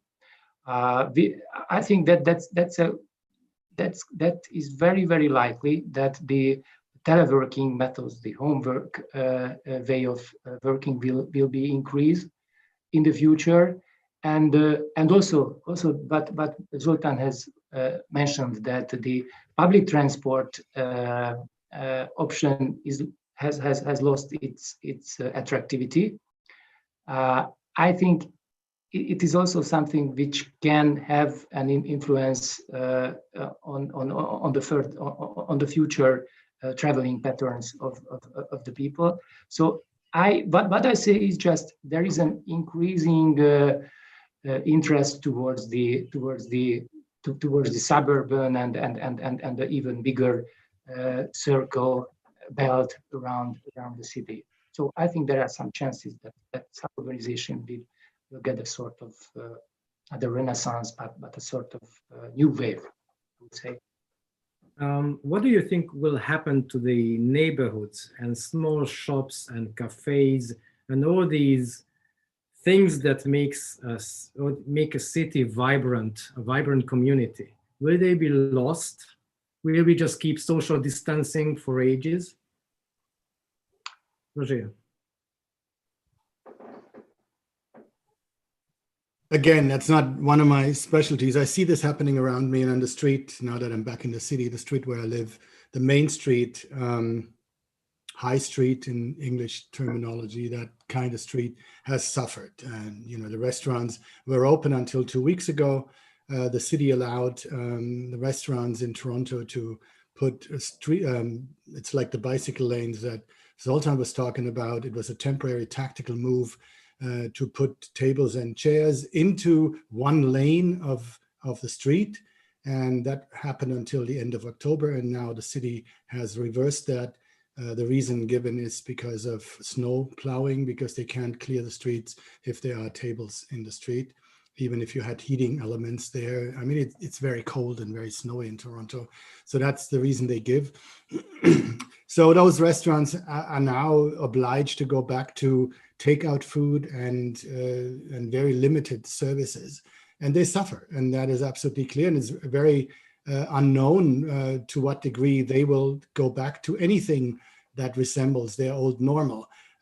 What I have observed, though, and this is something that because you know, I'm not of a generation who has been doing a lot of online shopping in the past. Before the pandemic, online shopping was something I avoided. I'd rather went to a bookstore to buy books than going to Amazon to buy books. So for me, a lot of this is now new as a customer. But what I have noticed is now citizen groups, community groups are springing up based on online networks, be it Facebook or some other network. So we now have small businesses on these neighborhood groups advertising what they do. So people can actually now reach me. You know, we had a storm here, something fell off our roof. I could reach somebody through that neighborhood group. So the small business that answered came by yesterday was a roofer, somebody who repairs roofs.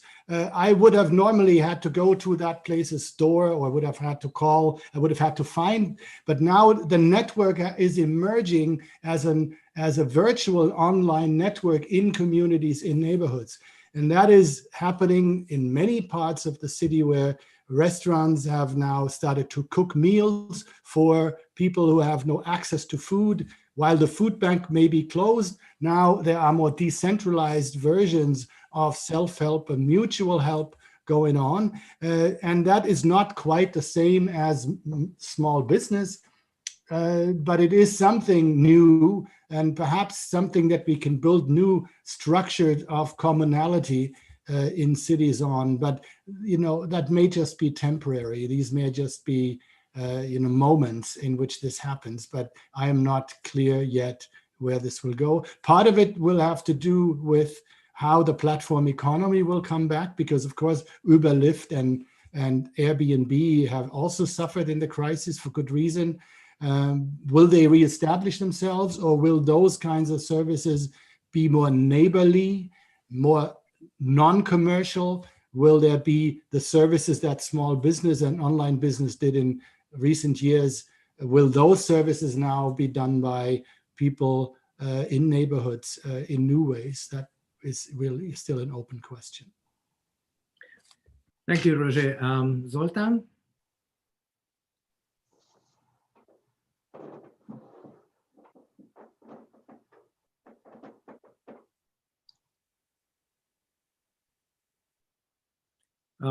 Once again, we can't hear you.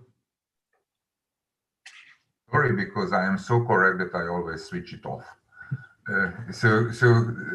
Another thing came into my mind, the walkable city or the 15-minute city. So perhaps the fear of public transport, the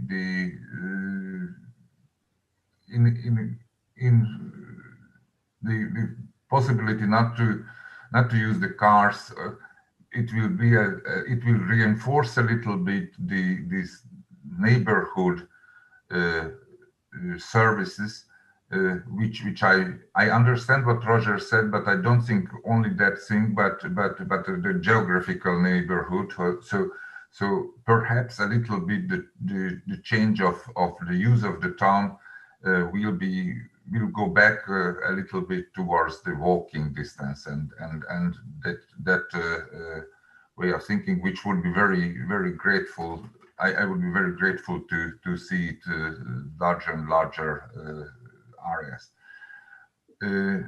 About the economies, I wonder whether these micro systems with the roof maker and the local hairdresser, etc., it is very good that they develop, and it is very good that they will make a stronger network and a stronger net, and it will create new and innovative offers. But I'm still afraid what will happen without tourism. Not only speaking about Budapest, but there are other places in the world where tourism is the main income and only income at certain places. I don't know what will happen with the Greek islands, or I don't know what. But of course it is missing in Hungary as well. Or what will happen with the factories for airplanes? Still, it is so important in the European and the American economy, and it will become more and more important in the Chinese and other economies.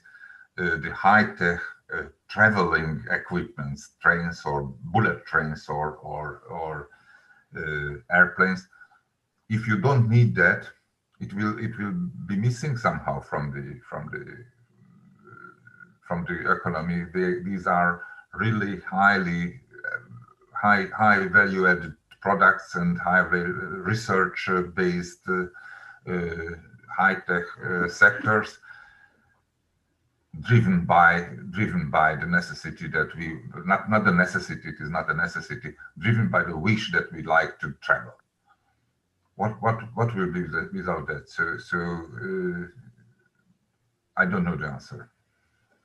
Thank you very much. Thank you. And this is, I think, very important point. These sectors of the economy that are very much influenced and rocked by this pandemic. Gábor? Yeah, I'm here. I recognize the same as Zoltán and Roger said earlier, that people recognize their own neighborhood. I hope it is a long-term love of people and the surroundings, but maybe there will be kind of backward change after the pandemic, I'm sure. But more and more people recognize that the place where they live also provides her or him different services which was not used previously. At least in Budapest, I have this feeling. Maybe in other cities as well. So if these services, I mean, enterprises or entrepreneurs may recognize an increasing demand on the service because of the increasing neighborhood activities, it may change in the long run how the people choose their place for living, I think. So I'm sure that this kind of love that we can recognize now is just short-term euphoria, but some of them generate new connections, and new connections remain with us after the story, and it will change somehow the small shop, the small services, and everything. And as the economy is moving from product economy to shared services, maybe it also give us some additional options, not to moving far to buy something, or just hire and use it at home together with your neighbors and so on. So maybe it's also something which is in the air now, and pandemic just increased the demand for something which is already existed previously.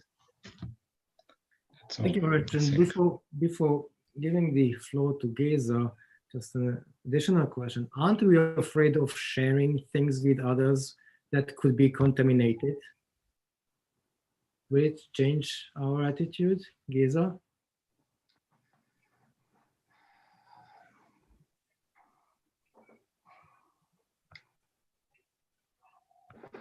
Well, frankly speaking, I cannot really answer these questions. One thing is sure, that the relations between people has been changed. The whole city is in such a exceptional situation. We just hope that it is not the normal. But Roger said that it is better to get used to the new normal. And frankly speaking, the risk of having similar pandemia is actually really high, and we can say that this virus is not so dangerous. A much more dangerous virus could spread in the same way, which could affect much more radically our society. So I don't know. The very basic question is that this kind of request for social distancing, to keep the distance between the people, it leads to isolation of individuals. And during this period, I was just wondering that how would I live without my family? So those people who are living together, this kind of isolation must be something horrible. And this isolation is strongly connected to the issue of trust. If there is not trust among people, which is partly answer to your question, yes, it is true that many interactions can be taken place on the internet in virtual reality, but if some very important areas of social life, for example, making businesses, making deals, or creating innovation, those things are definitely need face-to-face interactions. The so-called tacit knowledge, which is distinguished from those knowledge which can be digitalized. So I think the relations between individuals are completely changing in these times, and this is why I cannot really answer your question that to what extent this sharing attitude is being developed or not. Yeah, I think this is a really interesting question what you raised in the first part of your answer, because Roger's argument is, as far as I understand, is that these diseases will become more severe, and we will face new diseases from now on, and we will never go back to that normality we used to have. And on the other hand, I have the feeling that this pandemic was in the air, or had been in the air well before the pandemic. So we were preparing for a pandemic before the pandemic. And I think this goes back to the question, and we'll go back to you, Géza. A couple of days ago, one of the most important relevant figures of the authorities in Hungary dealing with this pandemic argued that in this phase of the epidemic, everybody who you are not familiar with is a potential seeder, potential one that can contaminate you. So it's a dangerous person. Isn't it disruptive of the society as we know it? Yes. And will we have to get adjusted to that new normality that we are afraid of everybody else? So what is the solution? In one way, that is true, but there is another thing, of course, that the reason why we have to stay at home and in our little bubbles is because we are dangerous to our family members. If you have an older family member, it's not, you could possibly infect somebody very dear and close to you. It's not the stranger on the public transit that you are endangering. It is your friends who you haven't seen in a while, and you say, "Oh, to hell with it! I'm going to go have a drink with this person now tonight," and that person brings two friends. It's that problem. It's not the stranger in the street or on the subway that is your problem or our problem. And in fact, as far as I know, there hasn't been a single hotspot in any public transit system in the world. There was some panicky publication in April about the New York subway system, which turned out to be false.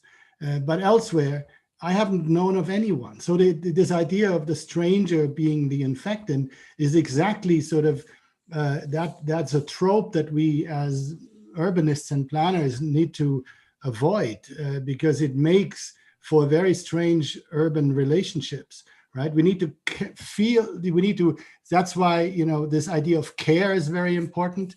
And we need to rethink the entire economy of care in our hospitals and homes and schools.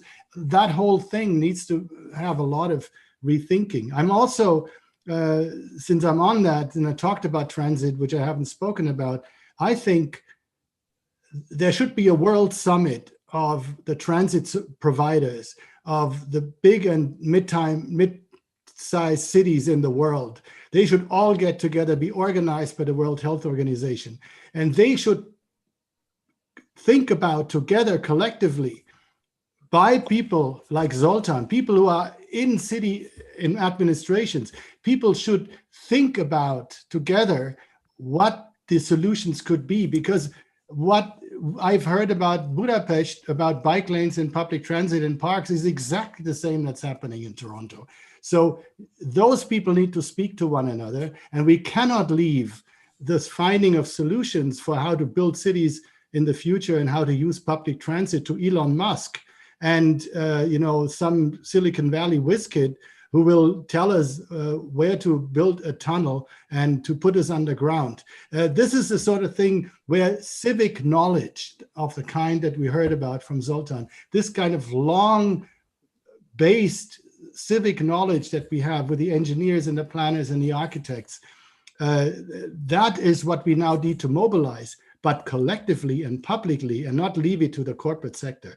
And here's one more thing. When we talk about these small businesses, since the fashion of the creative city and all that beginning in the early 2000s, and people were talking about walkable cities. Now we talk about the 15-minute city. We talk about lively cafe cultures around the world, linked somewhat to tourism, of course, that during that time, a lot more small businesses were destroyed by large corporations than by a pandemic. The big suppliers of chain stores, the Starbuckses of this world, I don't want to have a lawsuit against me, so I won't name them, but those kinds of companies have moved into cities. I was in Budapest the first time in 2000 when there was an Irish pub at every corner. This was not neighborhood culture in Budapest. That was catering to an international tourism economy that had nothing to do with local economies. that was a globalized form of the economy. So now we have to ask ourselves as planners, do we want to go back to those companies determining our neighborhood life, or are there alternatives with different kinds of small businesses? Do we need a bike store on every block instead of a coffee shop on every block? Do we need different kinds of care institutions in our neighborhood? Do we need to decentralize our healthcare so that we are not reliant entirely on these monolithic big healthcare institutions that now failed us to some degree? Those are the questions we need to ask as planners. And I think we need to have that urban governance at the center of that kind of conversation with municipal experts rather than corporate experts that tell us where the future will be going.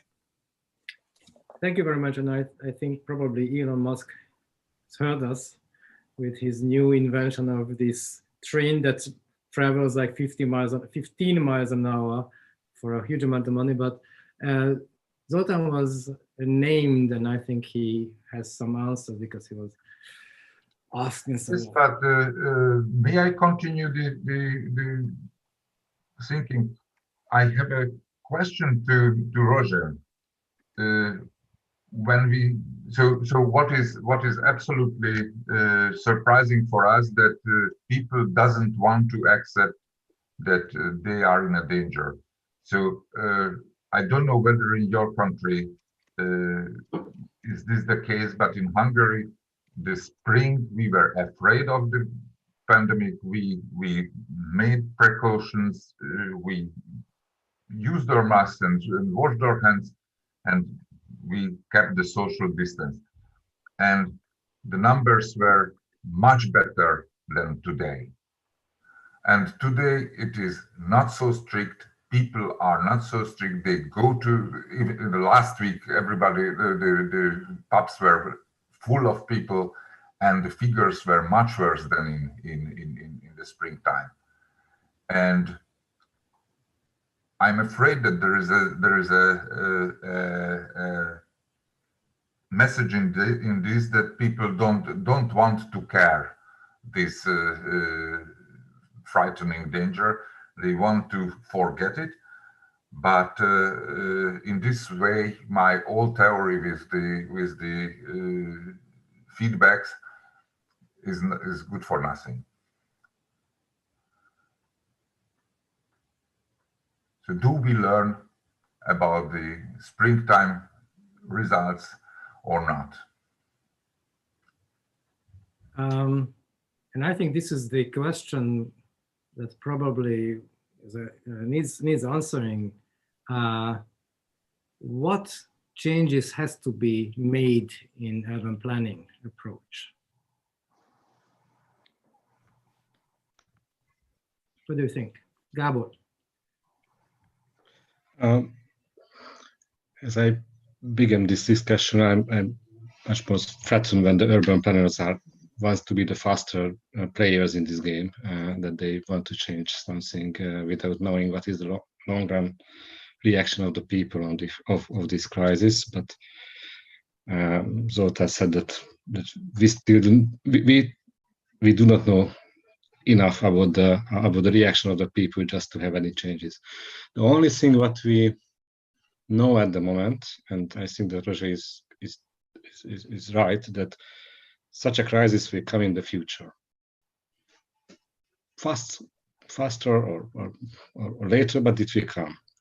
And the only thing what urban planners have to answer is now how to increase the flexibility of the urban infrastructure to react in such a pandemic or something else which is coming in the future. All the cases what was mentioned by Zoltán showed that we can use the same infrastructure in a different way because of the pandemic. But is there any case to increase the flexibility even further? For example, you have the case when Budapest first reaction was to change the timetable of the transportation to the Saturday timetable, then to the vacation timetable, because we have in our shares 3 or 4 kinds of timetables, and we can change them to each other. But it would be more flexible solution if we could reorganize the transportation much more variable ways than we have in our pocket at the moment. So, I think that the most important task of the urban planners and or urban politicians as well, to increase the flexibility of using the same infrastructure as in the past, because when we will need to have a quick answer to a crisis like this, and in the future there will be crisis like this, we have to find out, do we need a social distancing? Do we need change when only the elderly people are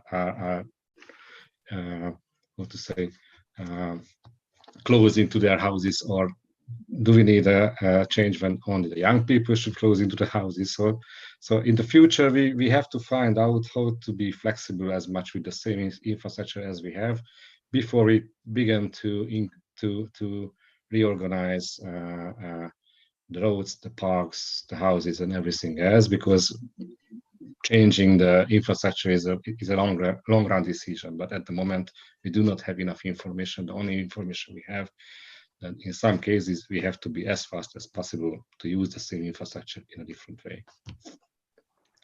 Thank you, Gábor. Géza? I was just wondering how we can think of this issue from a broader paradigm perspective. I have some assumptions that this new situation, the pandemic, and its potential risk in the future, as it was stated by Roger, it will demand a sort of change in planning paradigms, or at least there is a chance to happen so. What do we see if we try to identify the trends of international trends of urban planning during the last couple of decades? We can say that everything is about increasing the density of the city, increasing the face-to-face connections, to support the creative city, to create a livable, very vibrant context for innovation, creating walkable cities, to create mixed land use, and to create a sort of interconnection between various actors. And yes, also if specifically in the physical space.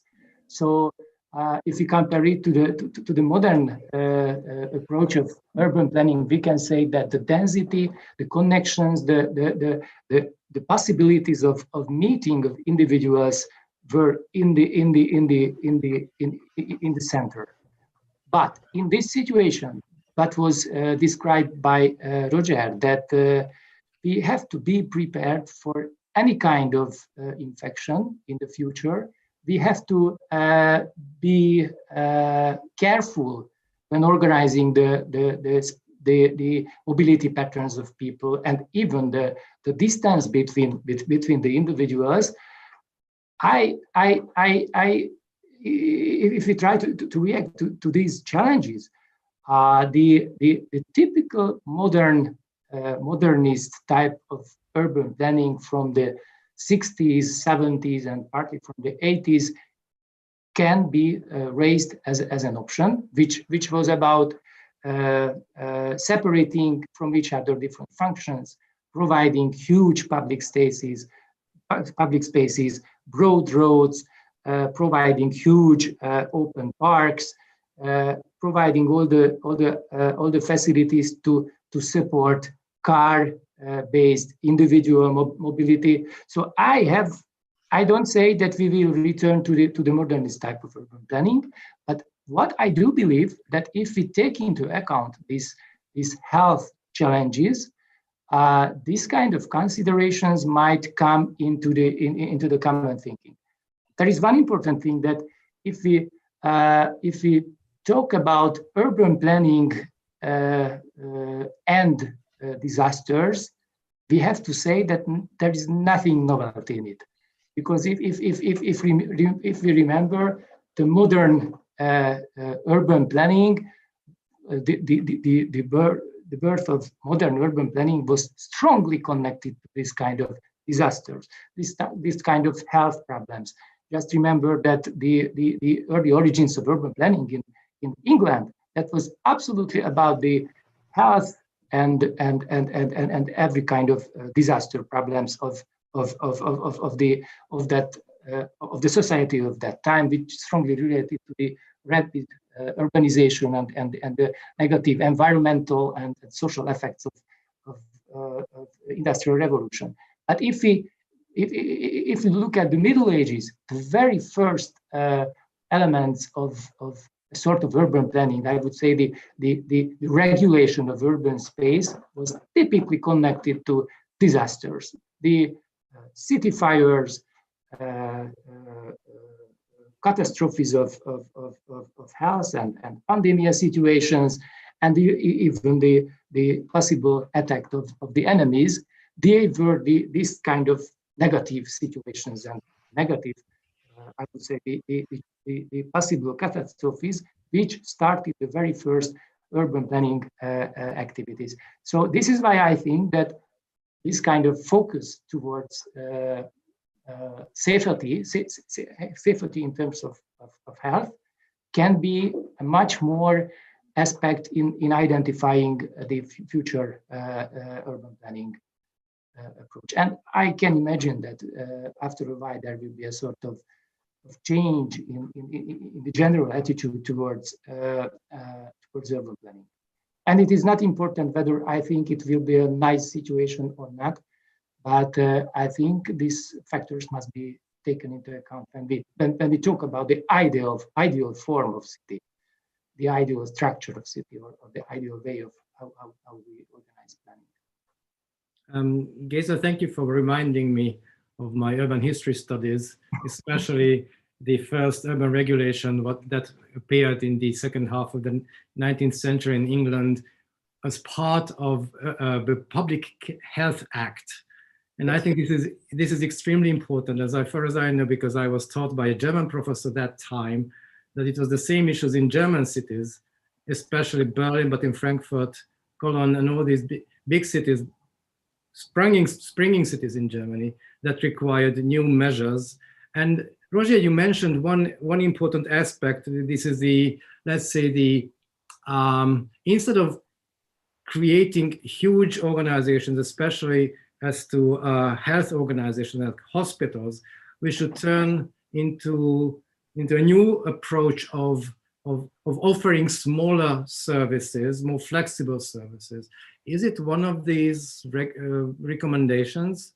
And what do you think of these new sorts of recommendations, more flexible, sorts of more resilient? Because we say a lot of times more resilience in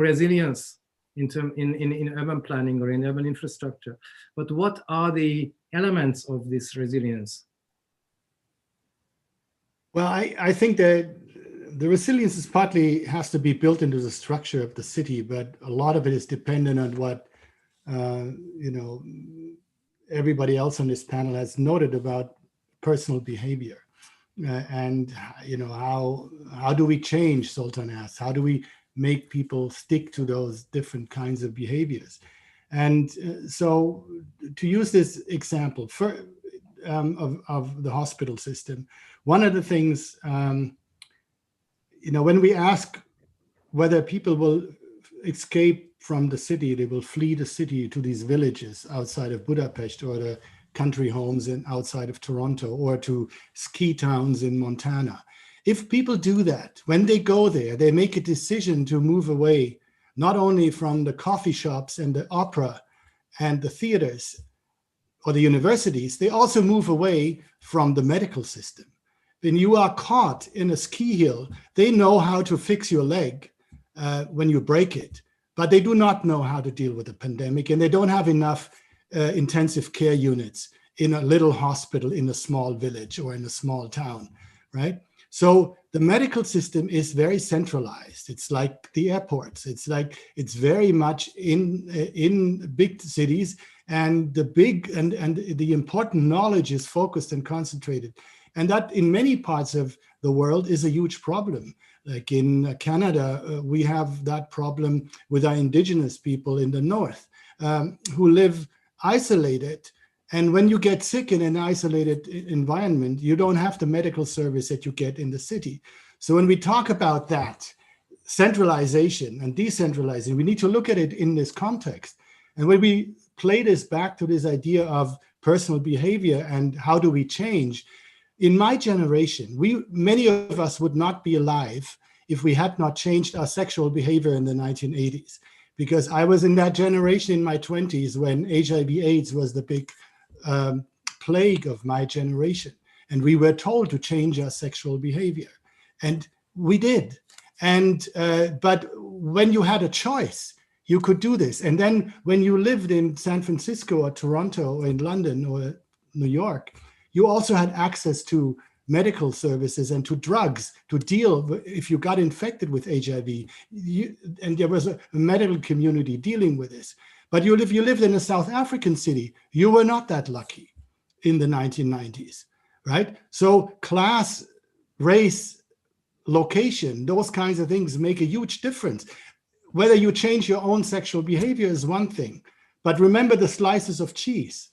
So when I'm saying that we need to decentralize some of those services, I am thinking about listening to the needs of those people, because one person in the chat asked about how you will deal with the disadvantage.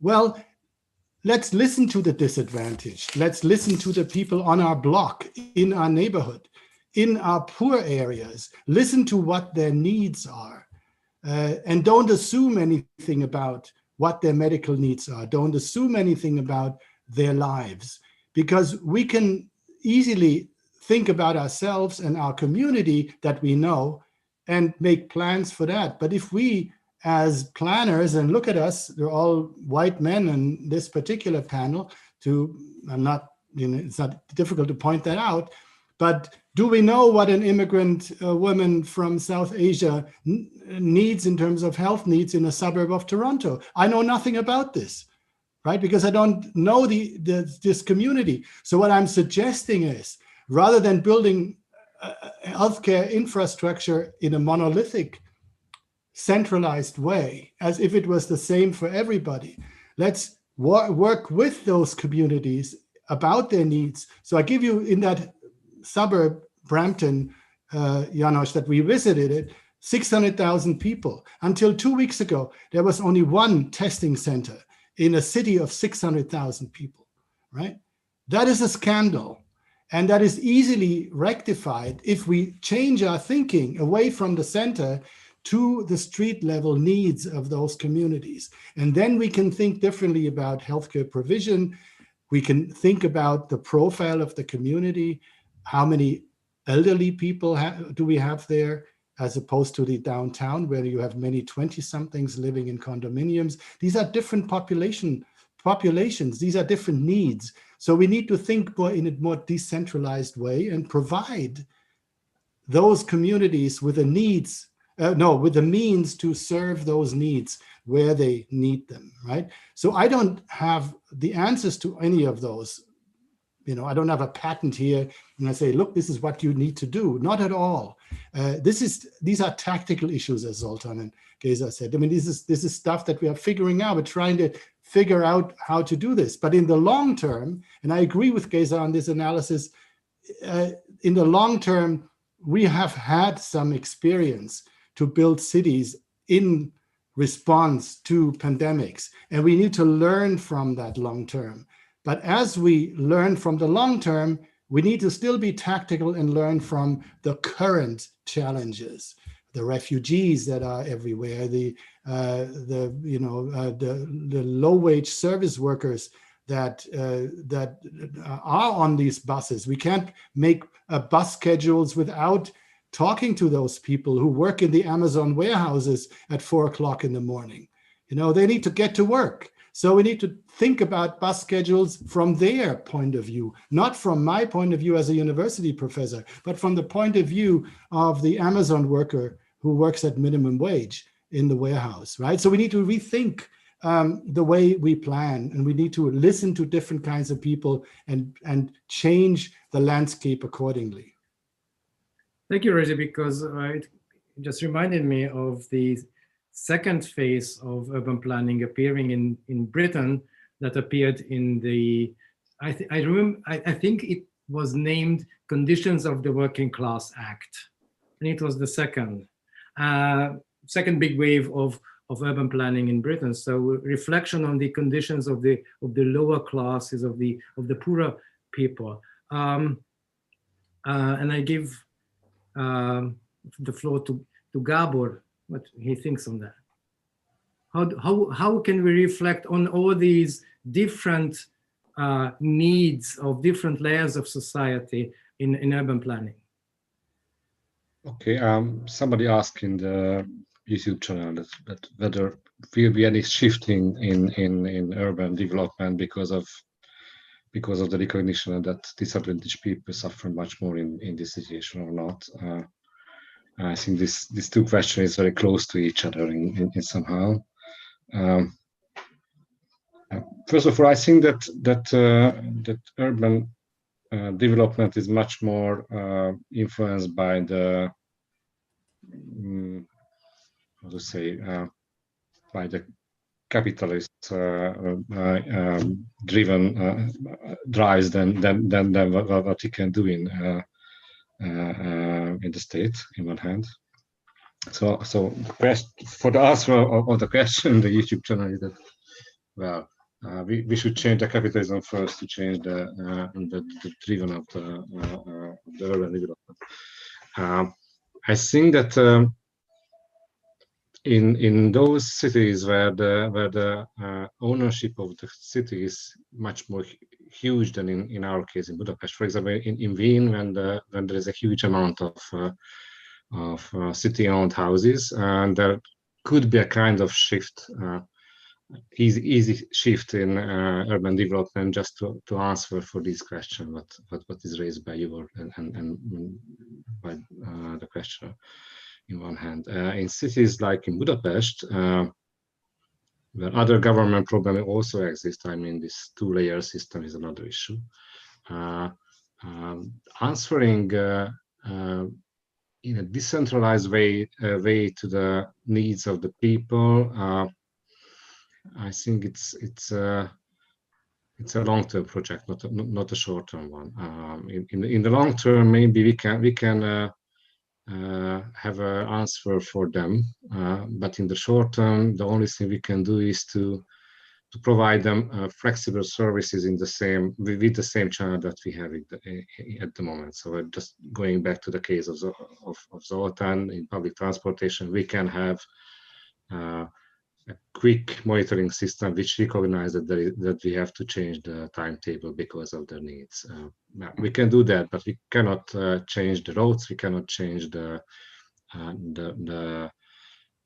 we cannot move the people from one point to the other one, because real estate are in the hand of the market and not in the hand of the state or of the city, I have to say. So in the long run, I think that the people will influence our decision in decentralized way, but in the short run, in the next 2 or 3 years, the only thing we can do is just to make our system more flexible, which can answer on the changing demand. But poor people will always in the wrong end of this decision, I think, because they have less power to influence the decisions than those who have strong voice enough to influence what have to do with the same services now.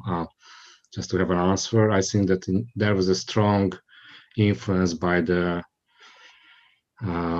more educated people in March to lock down the schools. I'm not sure that it was the same interest or that it was the same demand of low-skilled people that time. And we closed the schools in March within 3 days. in Tuesday, the Prime Minister said no, we will not close. But there was a huge pressure on the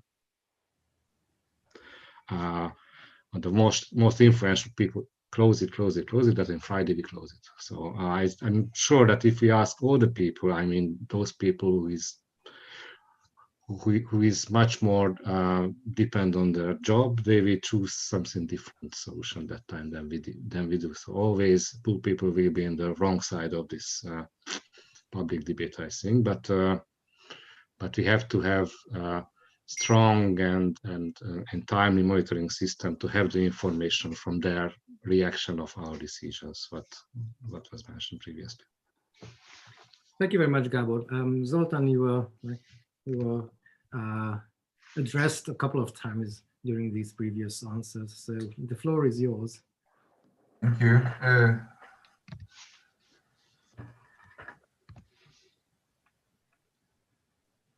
There were a lot of ways that came into my mind, not on the original topic, but once again the question that what is the speed of these changes? So, as far as I feel that to change an urban pattern, to go towards the suburbanization instead of densities, it is not 1 year, it is a couple of decades to change. I don't speak very quickly growing areas like in Newtown in China, but in all cities, these are decades. But what will happen up to that? And of course we can have some dystopic way of thinking, but I'm really interested that in those cases when the new normal will be a kind of isolation, we don't meet each other personally, never more, because we are afraid. I'm afraid of you, János, as an infected person who is dangerous for me, and it is quite nice to have this distance with the monitor and the screen. I don't know. It can change the life in a very short time period. So if young people cannot go to DG music and cannot dance, how will they get married? So I don't want to make a joke, but you understand that even in the short time, a lot of very different options has to be emerged. So I think that large cities already suffer from the atomization of people, from the loneliness of people, from the loneliness of different age groups and social, and I don't speak about class or social position, but simply lifetime differences, and it can result in short-term quite radical social effects. So I don't know, but we shall speak about that as well, perhaps with doctors, with psychiatric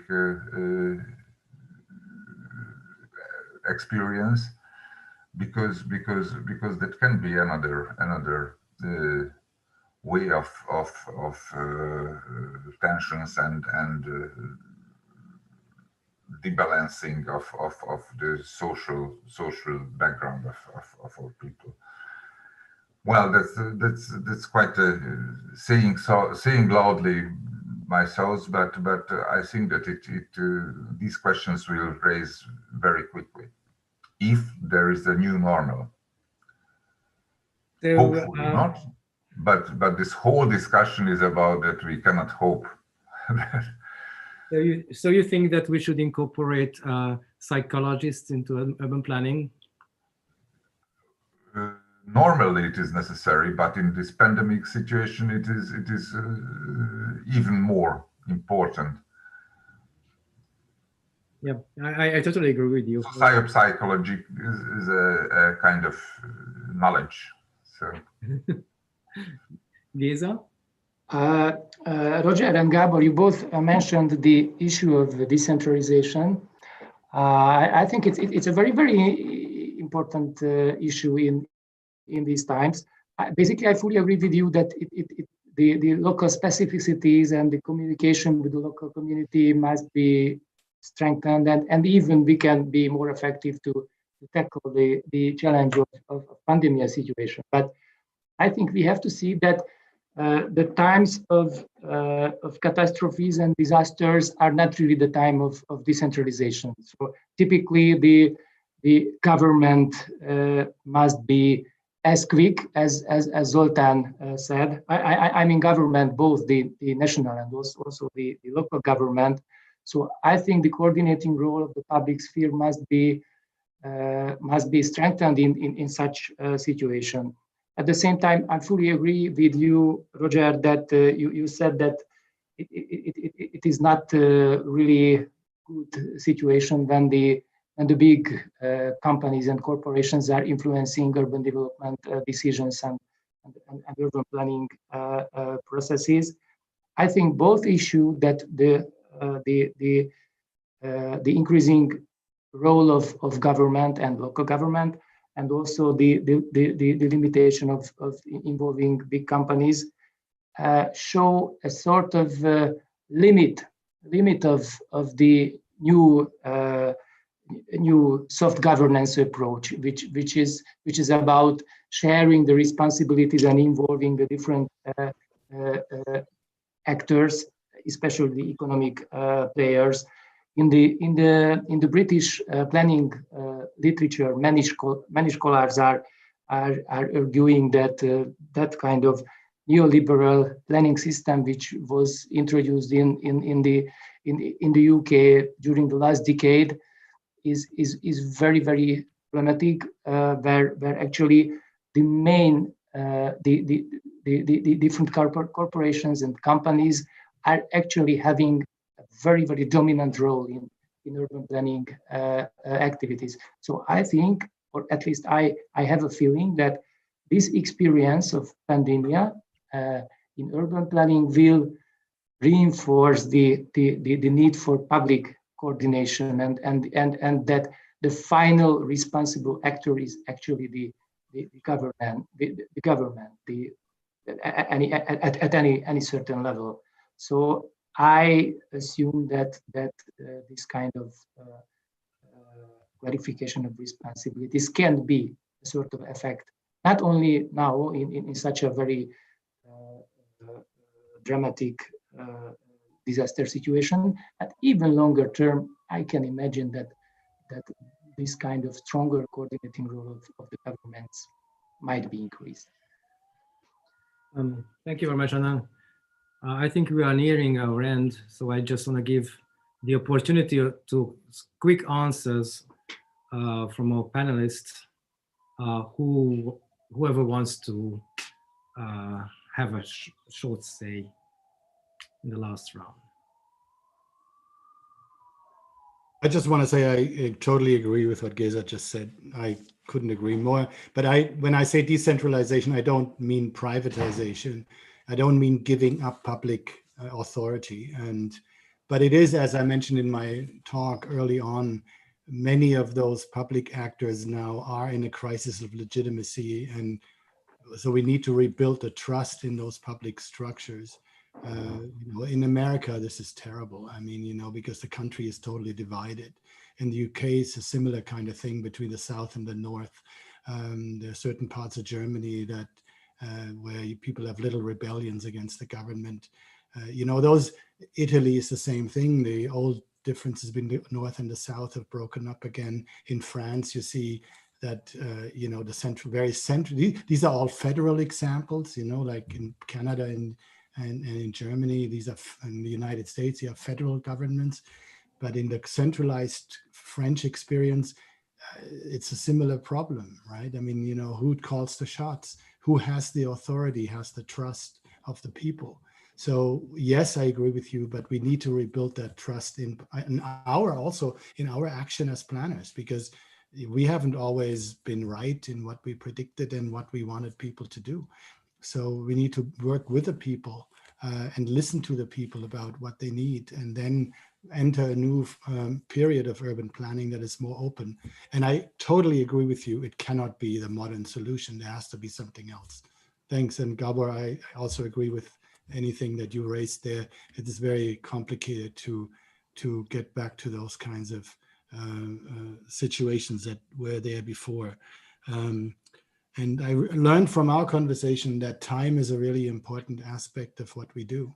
We, as planners, tend to be focused on space, on urban spaces, on neighborhoods, on bike lanes, on parks, and those kinds of things. Those things come easy to us because we think in those terms, but we need to give ourselves some time to think this through, and we need to have new processes. And I think we need to learn. We need to be open to learn. Thank you very much, Roger. Zoltán, the last word.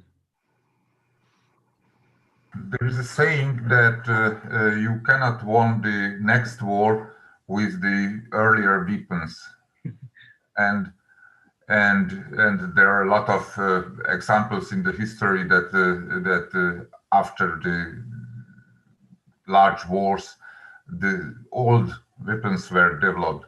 But in all cases, when there is a new normal, and I take home from this discussion that I enjoyed very much this afternoon, I take home this idea of new normal, then perhaps the instruments will be new that we don't know yet. So I think that it is important to find this innovative weapons against the disasters. Thank you. Thank you very much, and thank you for everyone. I think we have had a wonderful discussion, and we have had great opportunities, great thoughts that we can think on. And I think the last words of both Roger and Zoltán were very important about openness to new solutions and find new measures in urban planning. So I thank everybody for being here, and I thank the audience for being so patient with being with us. And I'm sure the next 2 days of this conference will be as excellent as today's. And once again, thank you for all, and have a wonderful evening in Budapest, and have a wonderful day in Canada. Thank you very much once again. Thank you. Thank you. Thank you for all.